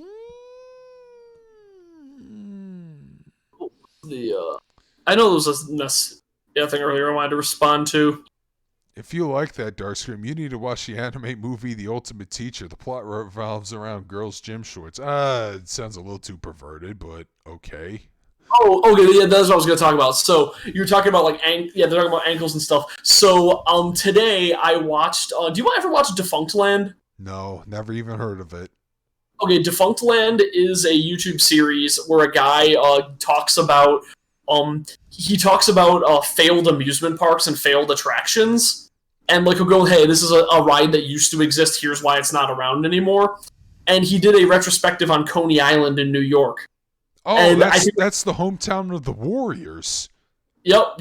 So he talked about when Coney Island was a pet project of several railroad tycoons who built America's first amusement parks, but didn't really know what an amusement park should entail, so they just built shit that they thought people might like to pay to look at.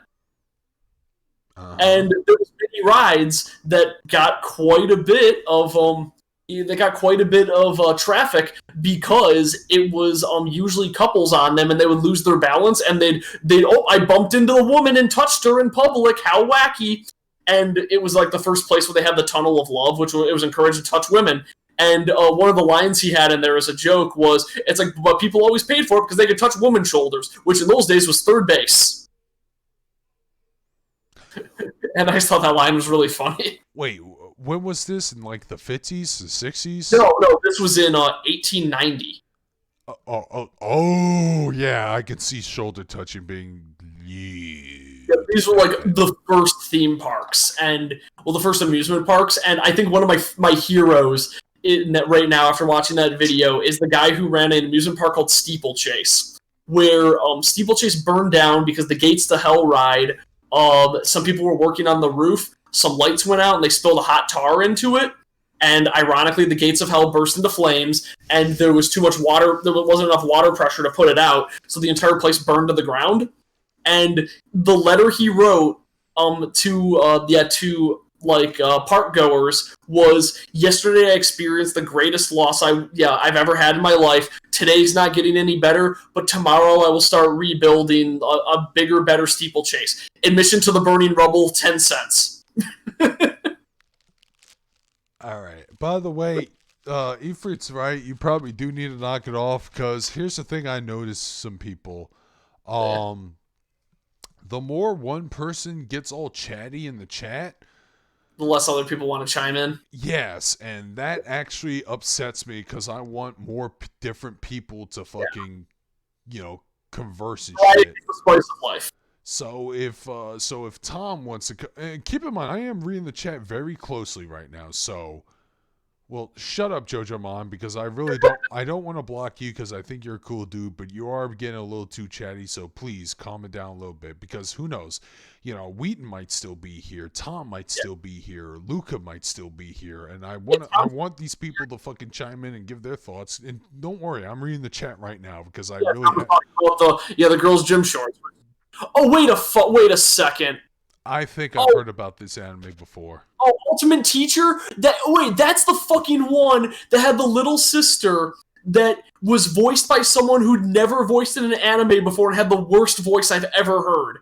Okay, all I know about the Ultimate Teacher is that the Ultimate Teacher is voiced by Scott McNeil. That's all I know. Okay, but look up just a scene with his little sister from the Japanese dub, and you can tell how bad she is at voice acting. It is fascinatingly bad. I will look it up. By the way, Game Hunter, it's going just fine. How about you, dude? Eli Easy, the Game Hunter. Eli Easy, the Game Hunter. But like I said, Jojo Man, take it chill, take a break, let other people talk, because honestly, I want as much people as possible to interact. Because they're afraid that their conversation will get buried or they'll get ignored or whatever. But I don't want you turning into Sonic X9. And, well, I don't think Jason knows who I'm talking about, but the rest of the chat. I think you talked about them before, but yeah, I actually know what. I just did a knee-jerk reaction. Who are they? Well, before I answer that question, I need to use the restroom real quick. Okay, gotcha. Yep, I'll go through the chat a little bit. What's up, fellas? How's it going? I'm doing pretty good. Tom, is that the anime that you were talking about? The one with that otaku guy who becomes a teacher? And yeah, he had like this weird, like, he tried to develop interdimensional travel just to meet waifus or something, because he was like a super genius. Seems to be the case for some characters voiced by people starting out, not all times. That'll be the case. Yeah, legit. I'm willing to give somebody like a chance for a lot of that stuff, but this person did not have any acting chops, and if I remember correctly, oh yeah, that's not what I was thinking of at all. Then that's not the anime I was thinking of. Yeah, Tom. But yeah, the one I was thinking of for Ultimate Teacher or whatever the fuck it was called. It was like this red-haired dude, and his sister was played by an idol. So she just got into anime because, whatever, idols branch out, but she just did not have the acting chops. Maybe she got better later on, but I remember it was really jarring. Lucky Kitty Jim Short somehow give her superpowers. That sounds pretty good. Because I like stupid shit like that. That's why I love Aki cans so much.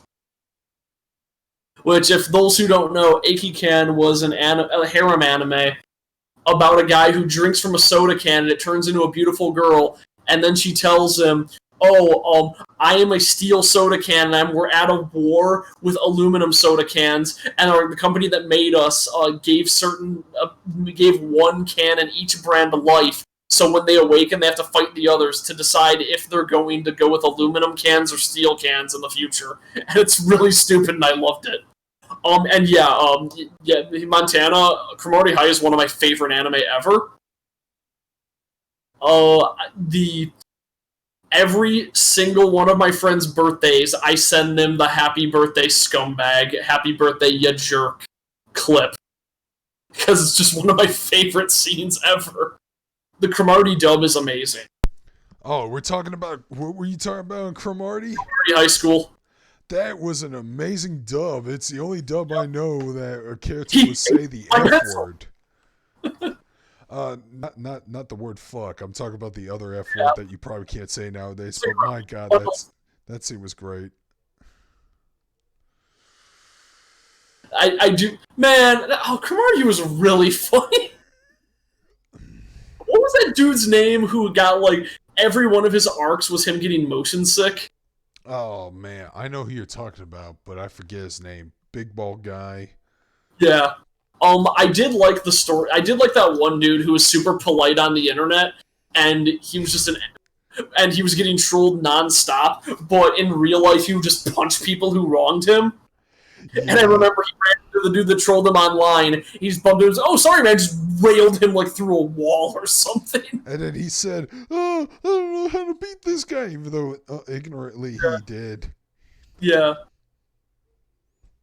Oh, what was it? It was that one guy had he had the rivalry going with the main character about writing jokes. Man, Cromartie was really good. Yeah, it was. I'm kind of disappointed. Well, what? No, I'm not kind of disappointed. I'm not at all. My name's Talkin. You get motion sickness very easily. That's what it was. I just need I need to pick that series up on DVD again, which I want to say Discotheque re-released it. I can't remember. Fucking Freddy, best character. Takanuchi was apparently the motion sickness guy. Yeah, I read that. English sub of Gridman. Okay. That's cool. I liked Gridman a lot. It's a shame that it didn't sell very well. Well, I don't know. People don't like mecha anime or super robot shit, so or tokusatsu, so. And those thighs could not save it, apparently. Those thighs were pretty good.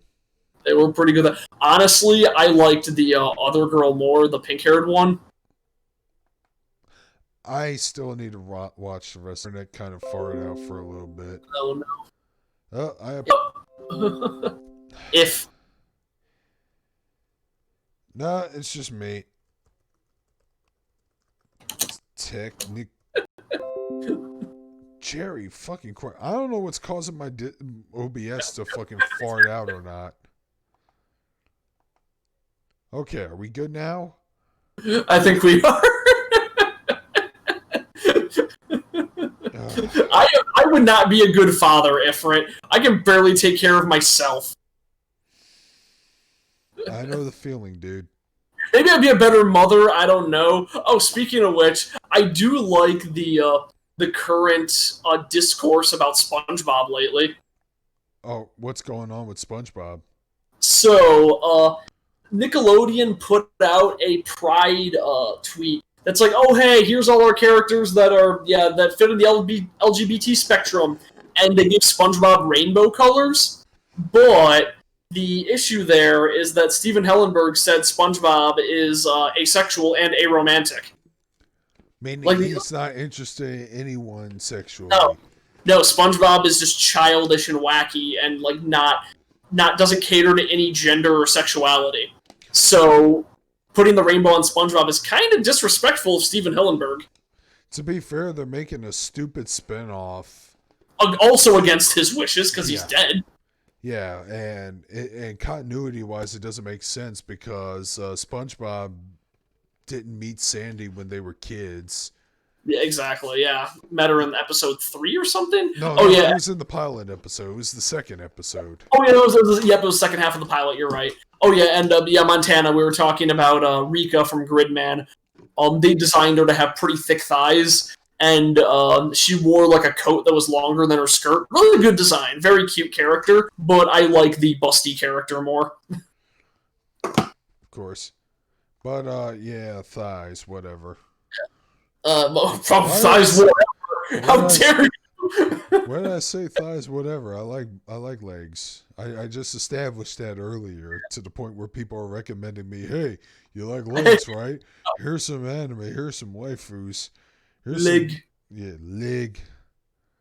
I do like to eat chicken legs. They're the least calorie laden part of the food. So I do like my favorite part of the chicken's the drumsticks. So yeah, that's pretty much what a leg is, isn't it? Yep. CG crap to do with anime. Ultraman looks like crap. Yeah. Kind of mecha anime these days. Slice of life rom-coms and isekai's gut. Can we have a mecha isekai? I agree with you. Sci-fi isekai would be cool. Yeah, sci-fi. That's what I've been wanting because all the isekais are just generic fantasy world. Did you ever watch a Benabashi? Yeah. Okay, because I think I think a Benabashi was very far ahead of its time. Thinking about it, yeah, it kind of was. Yeah, because that was going through multiple worlds and it was exploring every genre. To be fair, I think Our Battler Dumbine is a mecha isekai. Oh, yeah. Trying to think. Anyways, I don't know. I actually like the CG in Gridman because it actually has better animation and there seems to be weight during the fights, which is great because it's two fucking 100 foot tall giants. That's why I love Pacific Rim so much. Yeah, I know. It gave me Pacific Rim flashbacks, which is a positive thing. Yeah, Uprising, the robots felt weightless. Oh my god, that shrimp pizza was delicious. I should bake a pizza tonight. Oh, Vicky, that sounds awesome. That's a good night. Oh man, those Batman cartoons were great. Yeah. Oh, Mask of the Phantasm. Mask of Phantasm, what they did. Did they get nominated for an Oscar or something Or I don't know. Most people treat animation like it's garbage. It's shitty because animation is great. It's the way you can do anything on film, and you don't have to worry because it costs just as much to animate a scene of a scene of people driving as it does to animate like a beautiful fantasy world. So, just different amounts of detail, I suppose. To be honest, yeah, shrimp pizza is delicious, but yeah, Killing Joke animated is not great. It's unfortunate. Yeah, I heard they added 30 minutes too much to it, and it is the less than the sum of its parts issue because the stuff they add subtracts from the actual Killing Joke storyline and makes it worse. Yeah, I don't want to see high school girl Barbara Gordon want to fuck Batman. Okay? High school girl Barbara Gordon would be great, but not high school girl Barbara Gordon. Batman Beyond Return of the Joker was awesome. I love that movie a lot. That one's really good. God damn, the Return of the Joker. Just the fact that it was a new gen Batman fighting fucking classic Mark Hamill Joker, that was great. And oh man, that being said, boy, that's what they should do with Spider-Man and Miles Morales. Is that have Peter acting as mentor Bruce Wayne for Miles. I'd be down for that too. I actually really liked that take on Mary Jane in Spider-Verse. Mary Jane? I mean, not Mary Jane, Aunt May. My bad. Oh, Aunt May. Yeah, okay. Everything and kind of being his person in a chair. That was his oracle, and that was cool. Yeah. But yeah, I wouldn't mind. Like I said, I just don't want Peter Parker to get mindlessly killed just so they can have an excuse to keep Miles in New York. That's dumb. You can have both. Because apparently SJWs are obsessed with killing white protagonists, as we've seen with Last of Us 2.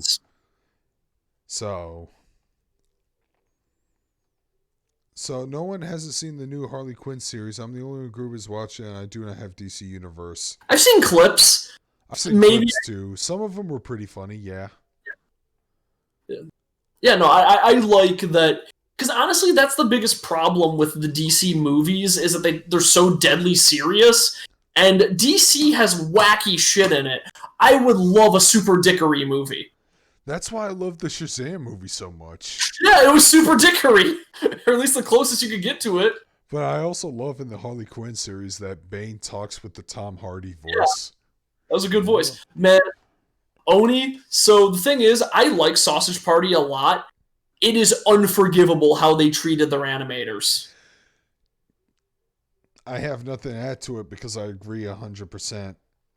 Because I enjoyed so Sausage Party, but then I stopped enjoying it when I heard about the shit they did to the animators.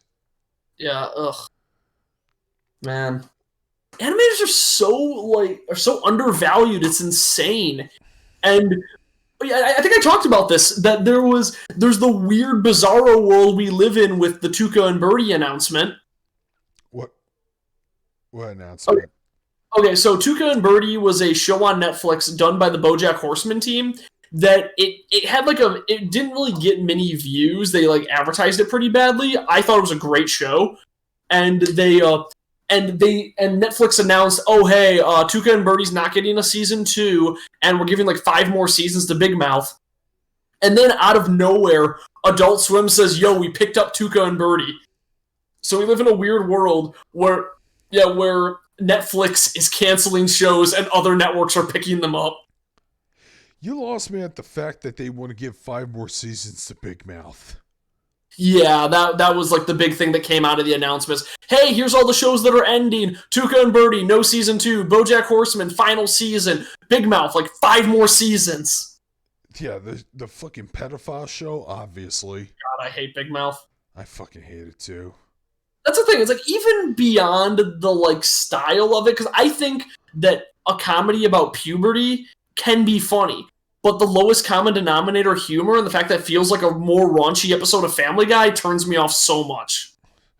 It disgusts me that there are actors and comedians on that show that I respect so much that are on there, like John Mulaney and fucking Nick Kroll are on there, and I'm like, ugh. It looks awful. It's creepy. They have weird glass eyes. Yeah. And the puberty monster is basically just a fucking reskin of Roger from American Dad. Jesus Christ. The amount of underage nudity in that show is really weird. I don't like it. Yeah. Weird to the point where you think you're going to go to jail? Yeah. I'll look at lolly hentai and go, no, this is fine. I won't go to jail. Oh, no, I'm going to jail for watching this thing on Netflix. You're going to jail now. I'm going to jail no matter what. Oh, no. Dude, just play it safe. Go to MILF Denny's. Go to horny jail. Don't go to Lolly Applebee's. Go to MILF Denny's. Go to MILF Denny's. It's the best. I don't know. I like food of Five Guys.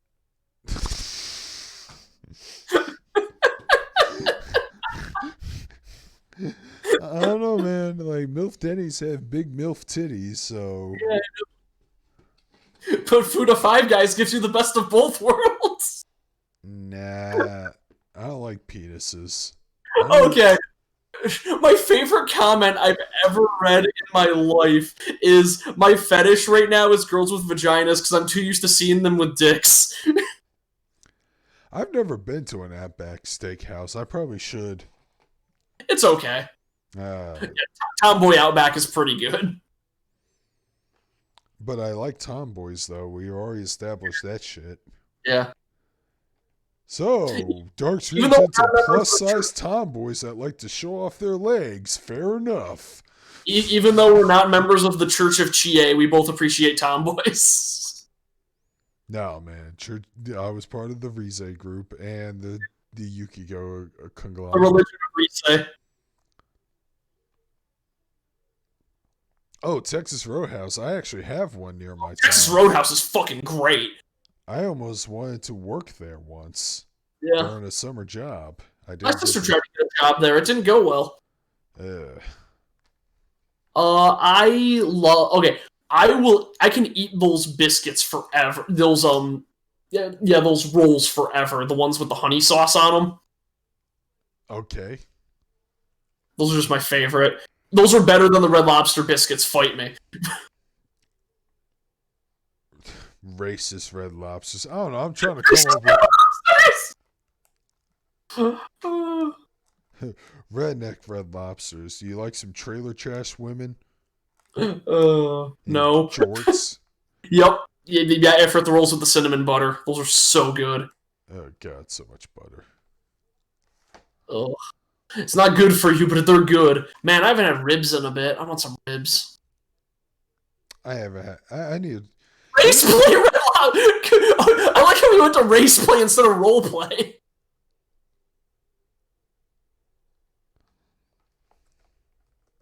Okay, we need a Gyaru place. Gyaru... Oh, God, you just have to find a word that alliterates with Gyaru the restaurant. Golden Buffet? Or... Gyaru Golden Corral? Gyaru Golden Corral, there we go. No, that sounds like a place for plus-size Gyaru, because, you know, Golden Corral. Yeah.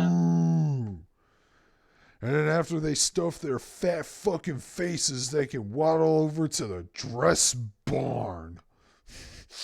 We talk about cheddar biscuits. Okay, normal biscuits are better than... Yeah, I mean, cheddar biscuits are better than normal biscuits. But, like, the cinnamon butter biscuits at Outback and Texas Roadhouse are amazing. The ones at Texas Roadhouse are a little bit better than the ones at Outback, but the Outback ones are no slouch. Okay. Gyaru cheese, oh god, I hate it! I don't know. That actually sounds... Gyaru cheese. I don't know. I think I'm in the mood for a skanky girl who wants to dress themselves up in blackface for some reason. Oh, no! I don't know. They're the ones in tan. Like, oh my god. Remember that Gyaru chick in Persona 3? Also, I was friends with the Gyaru chick from Persona 3. The ones that's friends with Fuka. Oh, yeah, she's my favorite. Yeah, she was awesome. I'm kind of disappointed you No, couldn't social like her. Yeah, Yuka. She was... Okay, never mind. She was my second favorite. My favorite was Chihiro. Okay, hold on. Switching up a bit. What group of fan servicey women can you associate with Arby's? Because Ahigao Arby's. what kind of Arby's? Ahigao. What's Or Ahigao. Oh, Ahigao Arby's. Ahigao Arby's. Because an Arby's is reopening in my street now. Oh boy. And I'm kind of excited because I used to dine at Arby's once a week with my friends during anime club or whatever. Arby's is underrated. I think that I don't like their roast beef, but I like everything else. I like their ham melts. I like their fries because they're fucking curly as fuck. The pork belly sandwich is by far my favorite. Yeah, Lolly Long John Silver's. There we go. Once you see a lolly, your John will go long for sure. and Silver apparently. We have the SWAT special, and then all of a sudden, the SWAT team shows up and throws tear gas. Can we have fries with extra jail time? Yeah, I do like their ham melts. 5 to 10 fries. But part of me thinks that maybe we should. Well, next time I go there, I hope they have a chicken sandwich. I'm gonna order that shit. Which reminds me, I wonder if we're in phase 2 of reopening our state. I wonder if I can actually dine in at a Dairy Queen now. That sounds good. There's a Dairy Queen by my house that just reopened. I did have a pretty good food truck today. I had a good Reuben there. It had paprika on the bread, which was like really good, like Kaiser roll that had a bunch of paprika on it. It's still drive-through only, which kind of sucks. Maybe I'll get it for lunch. I don't know. Wait, how are you the one that's suffering from the lolly things, where I'm the one who got excited about lolly Long John Silver's? Because I was the one that came up with the creative menu ideas. Yeah, that's true. That's true. Yeah, Oni, Monster Girl McDonald's is good, but I can't think of like anything else for Monster Girl because they deserve better than McDonald's. Monster Girl. Oh, God. Okay, I gotta find some. Alliteration is important, even though Femboy Hooters is not an alliteration, and like all the other ones aren't alliteration. I think the alliteration makes it better. Let's see. There's wow, there's a lot of them. Monster Girl Mama Rosa's.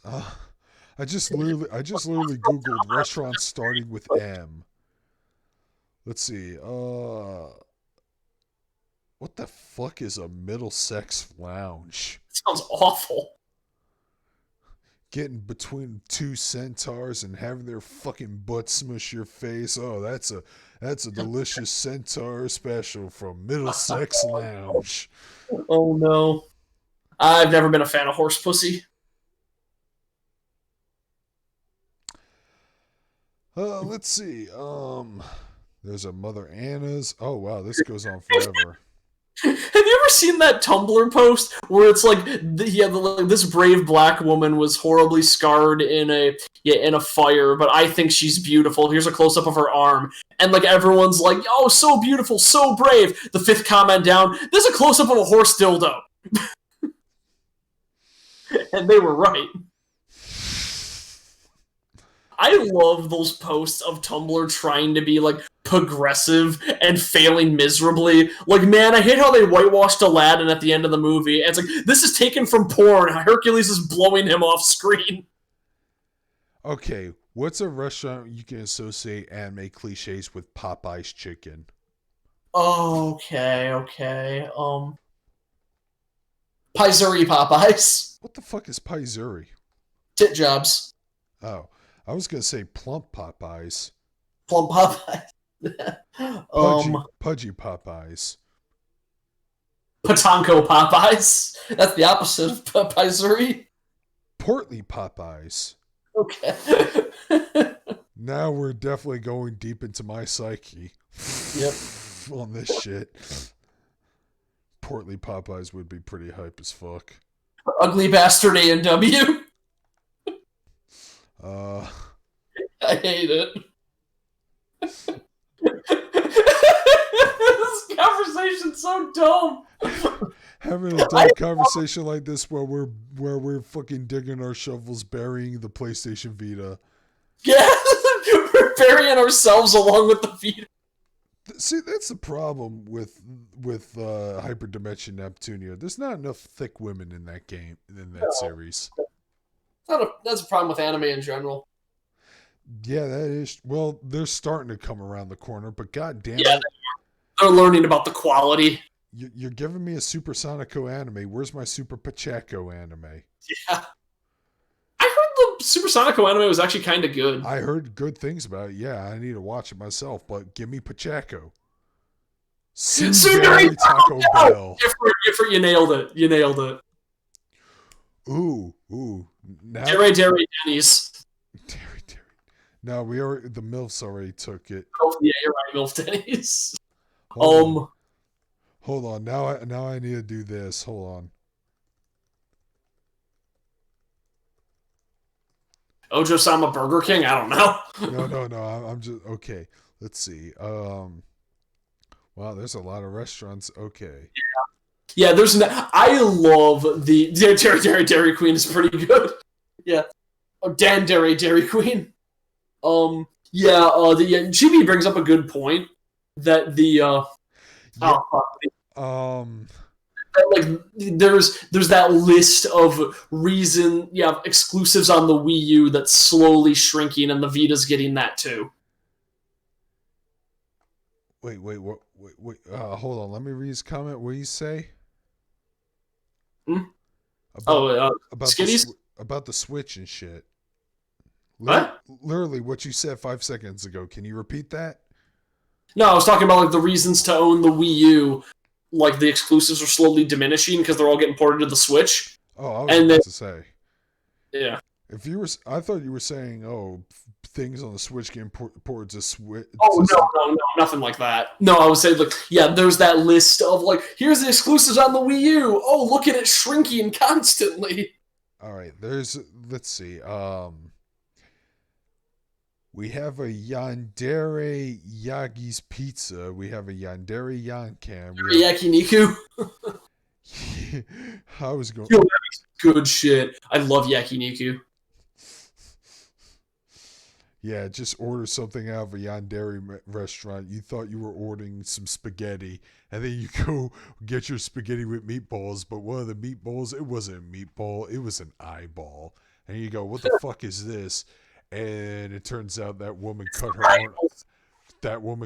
own eyeball for you. Monster Girl Mazio's. Monster Girl Mazio's. I don't have a Mazio in my state. Okay, I think I was confusing it with Izzo's illegal burrito. Oh, Lisa detracted her message. Yeah, I saw something, but I'm not sure. Oh, if you have something to say it. I'm cool with Dairy Queen. Fine for anybody saying anything, really. To be honest, every time I order at Dairy Queen, I can totally see the Don Dairy's just giving it to me, not caring either.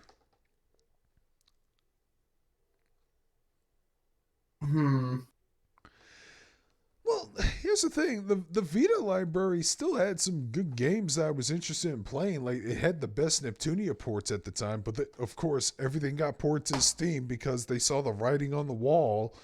Yeah. Like, years before Atlas did, for some reason.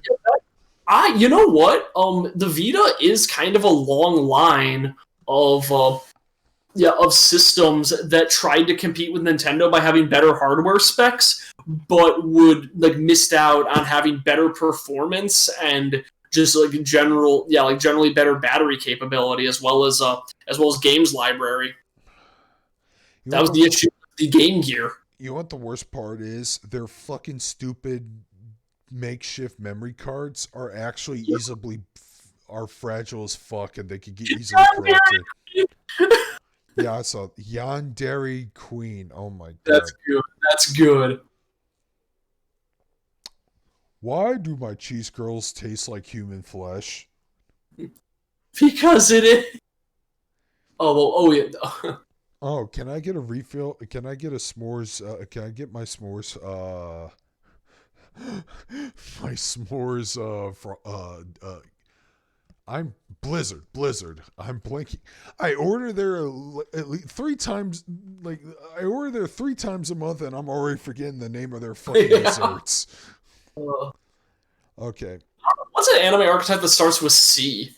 Because I want one for Chick-fil-A. I don't know, but cook Chick-fil-A. Chick-fil-A. That's Chick-fil-A. It's Cosplay Chili's. That's pretty good. Ooh. Oh, I like this meme way too much. I remember I was following it on the Doge Lore subreddit, and they had these long storylines going about femboy Hooters, and I was trying to follow what the hell was going on because they were all being posted by different users, so I couldn't follow the original. And then it just blew up, and now it's my favorite meme of the now. Pizza would be a commodore. I never heard of the first commodore. What is it? I'm looking that up right now. Hold on. It's probably something godlike. Yeah. A commodore, in simplest terms, is an anime archetype for characters with a god called it. I saw the word kame and I assumed it. The word derives from the roots kame, which means god, and then the suffix dere, which means loving. Okay. No, it needs to be alliterative. Commodore restaurants that start with a K. Even though the original ones weren't alliterative. Okay, literally, I open up Facebook and the first post I see is fucking femdom Chuck E. Cheese. Let's see. We can do a commentary. Wow. Okay. We can do a commentary Kasab's, commentary Keko Cafe, commentary Kells, commentary Kendall Market, commentary KFC. Yeah, commentary KFC. There you go. We nailed it. The Colonel thinks of himself as a god. Okay. Squig, I spit. Wait, Ifrit, what made you spit it out? Keep in mind, there's a delay in our stream. So. Yeah, there's a huge delay. I want to know what part of my material got that reaction, so I can focus on that. Was it the femdom Chuck E. Cheese? God, can't we just get back to the fucking Vita already? This has more life than the Vita ever did. I was trying to tell you that their memory cards were so breakable that you had to reformat them every once in a while, and as a result, I lost my save data for fucking Xenogears. Yeah. Which pisses me off, because I do want to continue playing and finishing that game. I'm sorry, Matt Wheaton, if you're still in the chat. I don't know. Matt Wheaton talks a lot in the chats. I never notice him talking, but he's an avid fan of mine, so... Oh yeah, Jojamon, I've just been playing Nocturne nonstop lately, so I'll get to the end of that, and that's going to be what I've been playing for a while. You know what? I'm going to attempt to finish Red Dead Redemption 2 sometime this week, because... I'll probably play more Nocturne the second the stream ends. Because after I beat that game, I'm going to uninstall it so I can make room for Cyberpunk. Hentai Hardies. Oh my god. Oh, that is amazing. Because Hardee's has the best bacon cheese fries ever. They do. Hey. Hardee's Carl's Jr., just overrated location. I mean, underrated, my bad. I just want some woman rubbing her titties while she fucking serves me the fries. Oh man, we're all degenerates. We just want to be titillated while we eat. That's the thing that pisses me off about SJWs. They're a bunch of sexless Puritans. And here's the thing: I'm not what you consider a fucking sex-driven guy. There are some things out there, hentai and porn-wise, that makes me squeamish. But I don't want to see it outright outlawed or shamed if some dude wants to fuck or whatever. You don't want Shimonetta World. No, I don't. Shimonetta World is the worst kind of world because I'm still a horny bastard from time to time. And maybe I'll take one for the team if it creates a girl like Anne. Clubhouse games on Switch, it's addictive. Okay, you know what? Here's the thing. He wants to buy that game. He's so excited for it. For those who are in the Magus Discord, which, by the way, I need to talk to Magus and rename it. Wendy's. I need to talk to Magus in order to rename it. I'm thinking about renaming it the Magus Society or whatever, something really neat. But since the game is only $40, are you familiar with Clubhouse games? Yeah, I'm familiar with it. I remember it from that one Nintendo Direct. Well, apparently it's out for $40. I'm thinking about picking that game up tomorrow. It's got a lot of games. It's got a lot of content.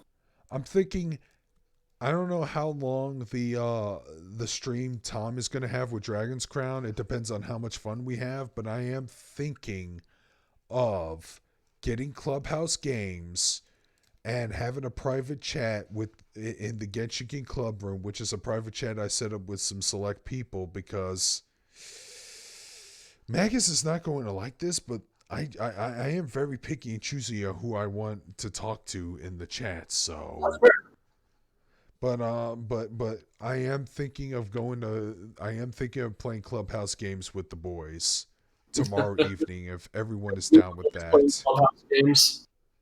Okay, Sexy Time Sizzlers is kind of good. Because, people are fucking raving about Clubhouse games. They are raving about it, and I played a little bit of the demo, and I'm thinking, you know what? I should get that on the Switch. 51 little simple fun games on your Vita conveniently. Sign me up.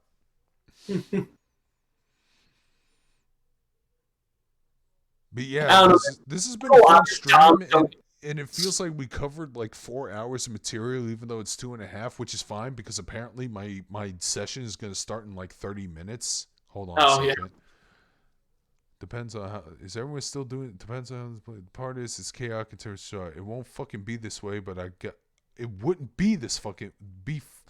It wouldn't fucking be this way, but I got a deal. Keep in mind, I don't know what happened. Okay, here's the thing. In regards to my D&D session, all our characters are literally splintering off to wherever the fuck. Oh boy, time to split the party. As a result, my DM has to do solo sessions individually or for everyone to play catch up towards the next session. Bukaki Benegis. Oh, that's good. That's good. That's pretty good. Good one, Tom. Oh man, dude! Imagine being a woman working at Bukaki Bennigan's. Only before you start your shift, they have to fucking squirt like fucking donut glaze all over your body. Oh god. Oh so, man. You know what? In the really long campaign I did years ago, And Fred is saying, do not split the party. Yeah. Too late, dude. We've done it 3 times already in this arc alone. I think splitting the party can be a good thing. I had a situation where the party was split, and my character went to go find a magical artifact, and she wandered because she was the only character that could fly. She was a half harpy, and she flew to a floating island. And immediately got captured by a lich. So that was bad times. Dude, it's worse for us because apparently this is based in the Slayers universe. But here's the thing. 2 of our party members are not friends. In fact, they're mortal enemies. And I have a feeling the rest of us are roped in the middle. Okay. 2 of my party members are taking one side. I am taking the opposite side, and as a result, we are just splintering off, and it's pretty fucked up. I don't want it to be like this, but like my character is too prideful in a lot of things. Like for starters, like we're in the middle of a crazy ass tournament arc in a crime-ridden city. Mm-hmm. So, and here's the thing, like. The character, the way I write him, I want him to be dependent on his own strength. I don't want him to rely on the help of like demons or overpowered people. So I don't know. But then the other party members might disagree because they need to win. But at the same time, man, there are other characters out there that are stronger than me, and they're stronger than my character, and it's pissing him off. And yeah, I know he's that kind of guy. He is a little bit of a Vegeta. He's a little bit of a he's that archetype, and it's like there's no way he wants to put up with that shit. He doesn't want to feel weak in the slightest. Yeah. That is I like that kind of dynamic though. Like I like when the party clashes. I think it can be really fun. Yeah, we're going to have another clash soon. I don't know. So you want this character to be like Joker, Batman Joker? No, not at all. And even Persona Joker doesn't really fit that. No.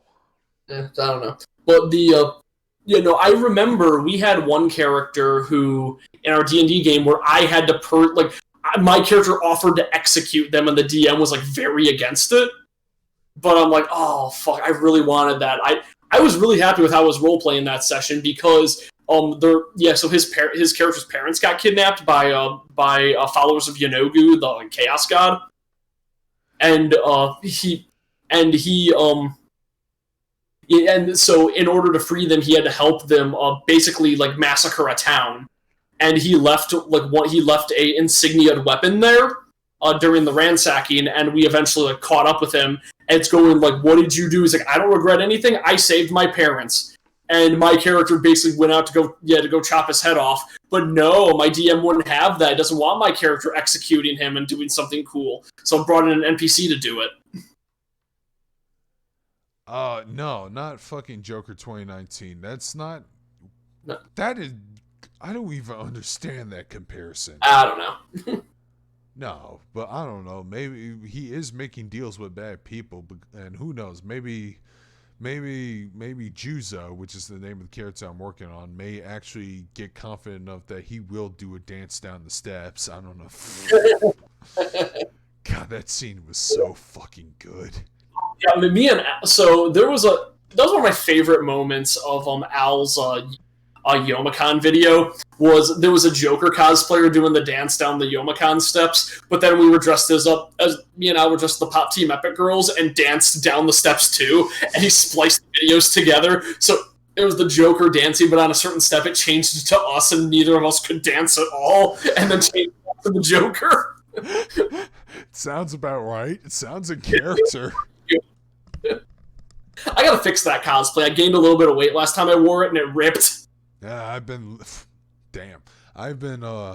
losing weight again, so that's only because if I'm going to eat pizza, I'm gonna have to spend a week suffering myself. So yeah, I worked out worth it because, like I said, dude, I love my pizza with shrimp now. Love it. But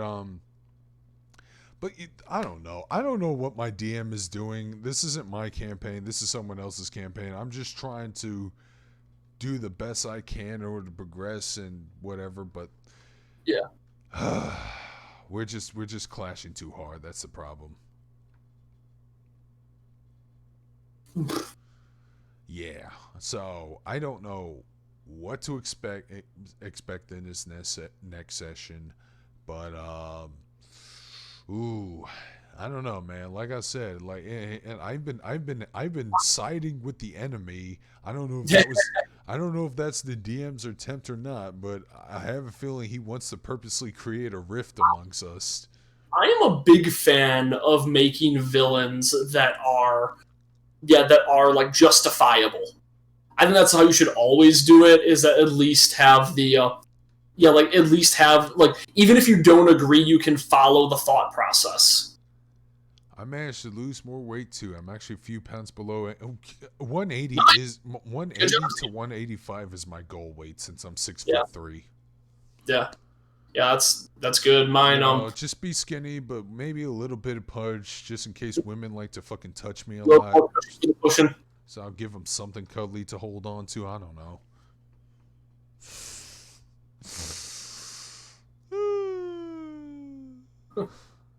It's perverted. Yeah. Ugh. I like it when it's wholesome yet perverted. Wait, what's up? I like things that are wholesome but also perverted at the same time. Like head pats. No, something a little more perverted. Bottom pats. Hand holding, shoulder holding. Hand holding's too lewd. Oh, it's lewd nowadays considering this fucking pandemic. Yeah. Oh man, I'm spreading so much disease on you, girl. Anyway, I'm going to ask you, what do you guys... Have you guys seen the new Tenchi Muyo 2020 show? It looks great. What? I haven't heard anything about it. I haven't either, and if they did have something, I thought they would already fucking... Wait, it's on Crunchyroll. Let me look this up. I haven't heard about this at all. If I had known about it, my friends would have already advertised it to me. Yeah. Because they know I'm a fucking Tenchi fan. Hey, the original comment writer's on Verve. That's cool. Cool. Let's see.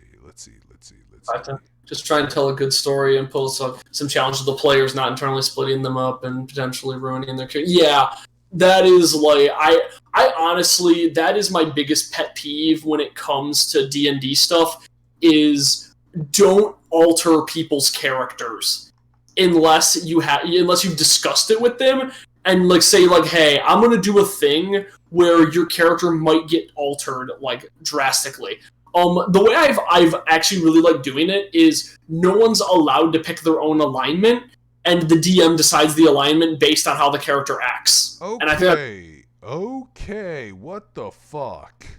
There's a new Tenchi show. It's labeled as Tenchi Muyo Ryo-Oki, which is the name of the OVA series in Japan. It goes through 1 through 3. But Okay. but when it got localized in America, Tenchi Muyo Ryo-Oki was referring to part 3 of the OVA series, which is the one that came out in the early 2000s.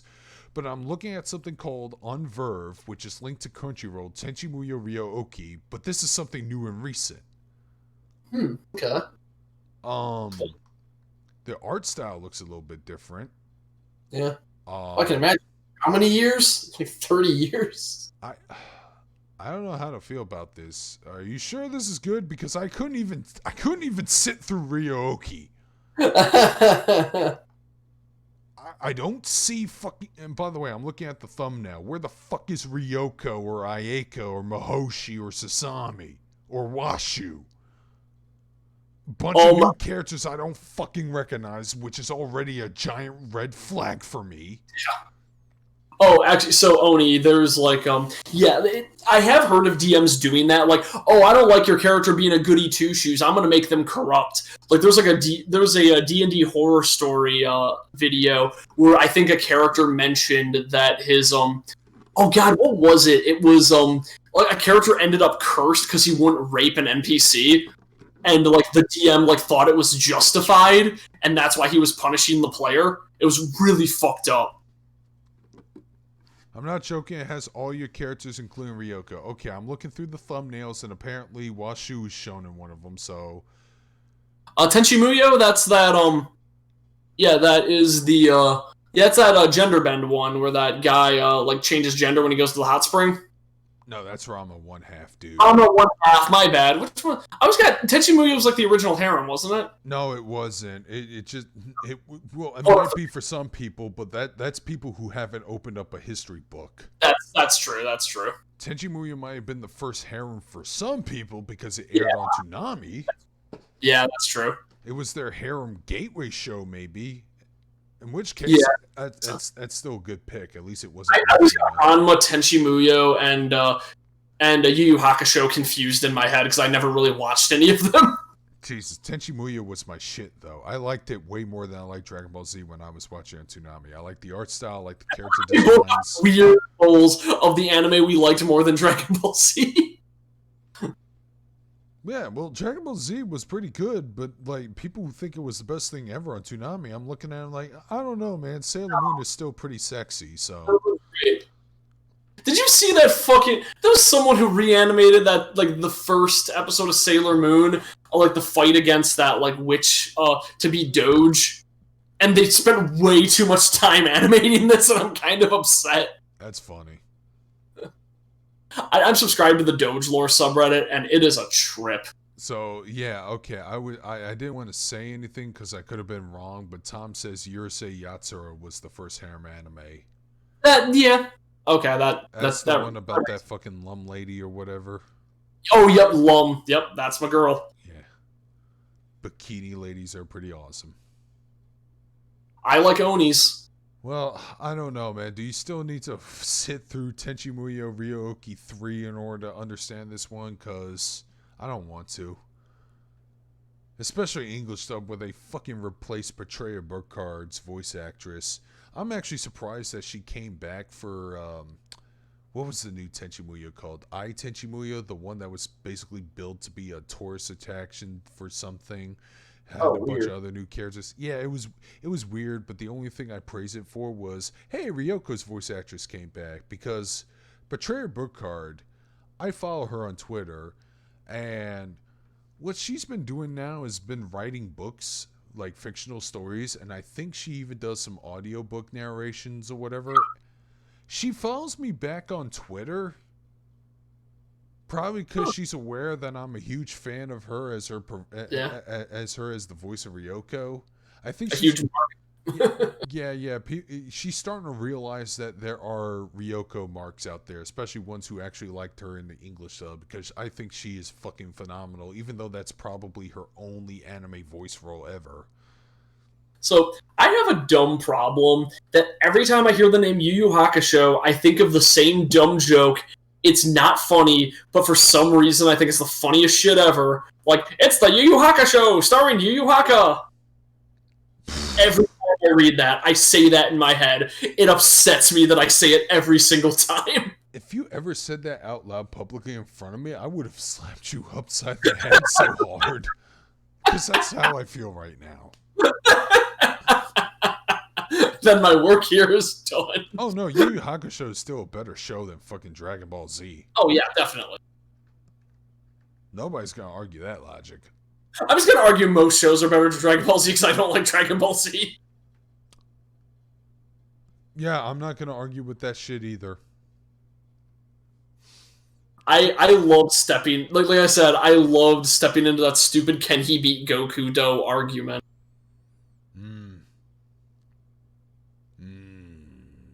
I like how that's become a meme because God, I hated that about Dragon Ball Z fans. What? What about him? That they're like, no, Goku has to be the strongest. He is the strongest. He can beat every character ever. He can't beat Superman. Nope. Twice. Honestly, as ridiculously overpowered as some anime characters get, I agree, Dragon Ball's way better than Dragon Ball Z. The anime characters do not hold a candle to how crazy comic book characters get. Yeah, and here's the thing, and that's okay, because I prefer characters who are a little bit weaker sometimes. I do too. I prefer a character that has a weakness that, that's the thing, The fact that Goku can't beat Superman proves that Goku is a more interesting character than Superman. Yeah. Although, I think Superman sometimes can be well written. Like, Superman struggling to be a paragon works. Superman and All-Star Superman was pretty good. Superman and Superman versus the Elite, that was actually my favorite Superman movie. Pat yelling about "I love Lex Luthor." Lex Luthor is one of the best villains ever. I just can't stand Jesse Eisenberg. He was a terrible Lex Luthor, but he was still the best part of that movie. He was kind of fun, but I still hate his fucking pretentious god talk. Oh yeah, no, but I loved that in the movie. I hate the sin. I hate the sin. Well, fuck you, dude. Why couldn't you be played by somebody who could have acted cool and calm like the OG Lex Luthor? Yeah.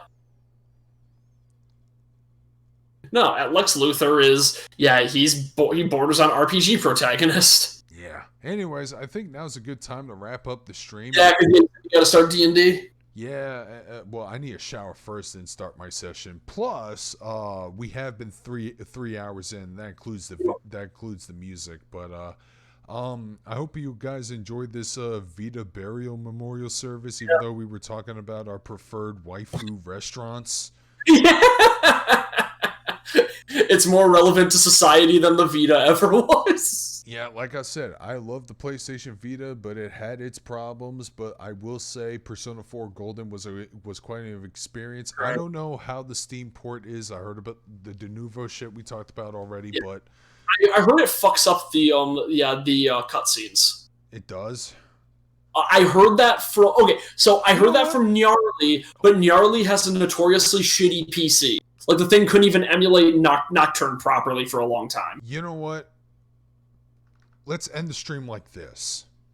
Okay. I'm going to pull up my Steam. All right. Because for some reason it won't load up whenever I restart my computer. But I'm going to pull it up. I'm going to look up Persona 4 Steam page. Okay. And I'm going to see what the reviews are. And if they're Good overwhelmingly positive, then maybe the de novo shit is nothing. The de novo's not that bad. But if it's overwhelmingly negative, or even mixed, then we see if it's not worth buying right now. You know what? That's legitimate. That is I'm going to do the same thing, actually. If it's good, I'll buy it. So let me give it a few minutes so I can load up Steam, because apparently that thing wasn't on in my background for a while. Though I will say that Atlas games We're not ready to wrap it up just yet. Hang on a second, Atlas guys. games are very susceptible to review bombing, I've noticed. Well, Atlas is part of Sega, and that's why I keep comparing it to Yakuza. Yeah. Now. Like, I remember that all of the Shin Megami Tensei games got review bombed super hard because of, like, an angry Persona fan or something. What? Elaborate. I know I don't know the full story behind it. I just know that like every SMT game got review bombed like out of nowhere by like the same random group of people who apparently just really hated SMT and loved Persona. Oh, well, they can eat a dick. Yeah. You love Persona, but you don't like the rest of the SMT franchise. Yeah. Eat a dick. Honestly, I've said that to SMT fans a few times at my Monster Girl panel. I talk about SMT a lot, and I'm saying, hey, how many of you like SMT but hate Persona? And if they raise their hand and go, fuck you, you Huh? they're both. Oh, okay. Hang on a second. All right. Have a good night, Macaroon. All right. Oh, Persona sneeze. 4 Golden. Let's see what the reviews are, because I'm pretty sure. Yes, I'm fucking older than 18 or whatever. Your birthday's in 1901. Like every Steam review. Okay, so far there's been over 5,000 reviews, and it's generally in the overwhelmingly positive section. Oh, okay. That sells me then. Keep them coming to PC, and you shall get my money. I agree. I was 45 hours into a playthrough of Persona 5, but put on a different hold, blah, blah, blah, blah. Okay, that's a positive review. I'm looking for a negative review, to be honest. Yeah. Yeah, look, that's the thing, Ifrit. So my friend... One review says Dominatrix Banana Head. Yep, I know. I know that. I know you get the reference. Yep. There's a great meme I love. It's like, don't mess with us Persona 4 fans. We've been quoting the same 10-year-old unfinished comic for years. Yeah, I'm seeing nothing but thumbs ups. Apparently this port seems to be, Yeah, that's like, I'm fine with some gatekeeping, but I think SMT, like, mainline fans take it way too far. My one friend was cosplaying as Futaba at a convention, and she went to the Mega 10 panel, and the hosts tried to shame her out of the room, because, like, this is about Shin Megami Tensei, not Persona, and then she schooled them completely because she played, like, SMT 9 and shit. So... Eat a dick, eat a motherfucking dick. Eat a dick, eat a motherfucking dick. Man, if that was me, I would have, like, fucking pies with Jack Frost's face on it, so I could just fucking slam it into idiots' faces all the time. All these he's and you choose to be a hoe. Yeah, fucking... Okay, yeah, I'm not even seeing a thumbs down here. I'm seeing some... Oh, Zeolite, is that the case? That Denuvo anti-tamper and anti-cheat's a different thing? I actually didn't know that. I thought Denuvo was a catch-all. Oh, so what is this Denuvo then? What are they talking about? Because I'm not looking at the chat. I'm just scanning for reviews. Okay, so Zeolite says that the reason the performance isn't bad is because it's Denuvo anti-tamper, which is way less invasive than Denuvo anti-cheat, which Denuvo anti-cheat like directly targets your RAM and like fucks you up your computer from like deep inside. Huh. So I guess that's the difference. Anti-tamper is way less invasive and way smaller file. Well, where are you trying to anti-tamper? That's what I like to know. Basically, preventing people from hacking the game or like cracking it and releasing pirated versions. Oh well, here's the thing. It's like, but what if somebody wants to make mods? It might be that too, but I can't wait for the stupid mod scene for this game because the modding scene on the regular Persona games on consoles is pretty good. Most complain about the cutscenes being issued. I don't... That's what I heard. In what way? Those cutscenes were simplistic as fuck. The full motion video cutscenes apparently are kind of stutter on some computers, I guess. Or at least in the case of Nyarly, but like I said, his computer is like notably shitty. But FMVs don't take a whole lot of power to deal with. They don't. In fact, I played games where the whole game runs like shit, but the FMVs run crystal clear. They're anime cutscenes too, so... Yeah. But as far as I know, the anti-tamper doesn't work like... at least going by what Zeolite said, the anti-tamper doesn't work like malware, does it? Because that was the issue with the Doom Eternal stuff. Well, either way, it seems everyone is liking this, and people want to support it. If that's the case, then that's a good thing. But, okay, now we need to wrap this stream up. Yeah. So, time to download Persona 4 and reach out to the truth once again.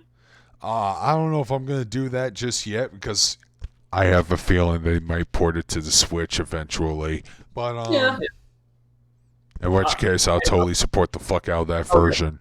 Oh, totally. I will buy every version like I did with Dark Souls. At least until Dark Souls Remastered, because fuck that version. Yeah, I'll just... I might gift it to a friend of mine, but I don't know if he'll like the game, but whatever. It will be a way of supporting the idea of releasing SMT games on PC. But anyways, I hope you guys enjoy that. Yep. Oh, one last question. Do you prefer reaching out to the truth or stepping up to the plate? If Stepping Up to the Plate is the Persona 5 song, I haven't heard that one yet. No. It's the golden battle theme. No, I thought that was Time to Make History. Yeah, but the chorus is "Step on up to the plate." Yeah. I don't know. I think I might reach out to the truth more. I don't know. I'm pretty. So the thing is, I heard a ton of reach out to the truth. I actually prefer the version that was in Persona 4 Arena, which was Yu Narakami's theme. Yeah, that one's very. That one was pretty banging. I still like Backside of the TV. I think that's my favorite song in the whole game. Oh yeah, especially the Lotus Juice. The Lotus Juice. But anyways, I do need to wrap it up. So yeah, that's a good idea. Because I do want to get me a drink of some vodka. So I eat some of the rest of my stomach because that cider's not sitting well. All right.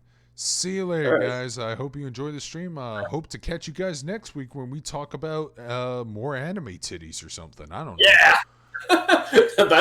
Whatever else happens this week. We'll probably open up our own business. We'll call it Yandere Sushi or something. I don't know. There we go. Perfect. Right. Sounds good. All right. With that, guys, this is Dark Scream signing out. So Scriggleton signing out.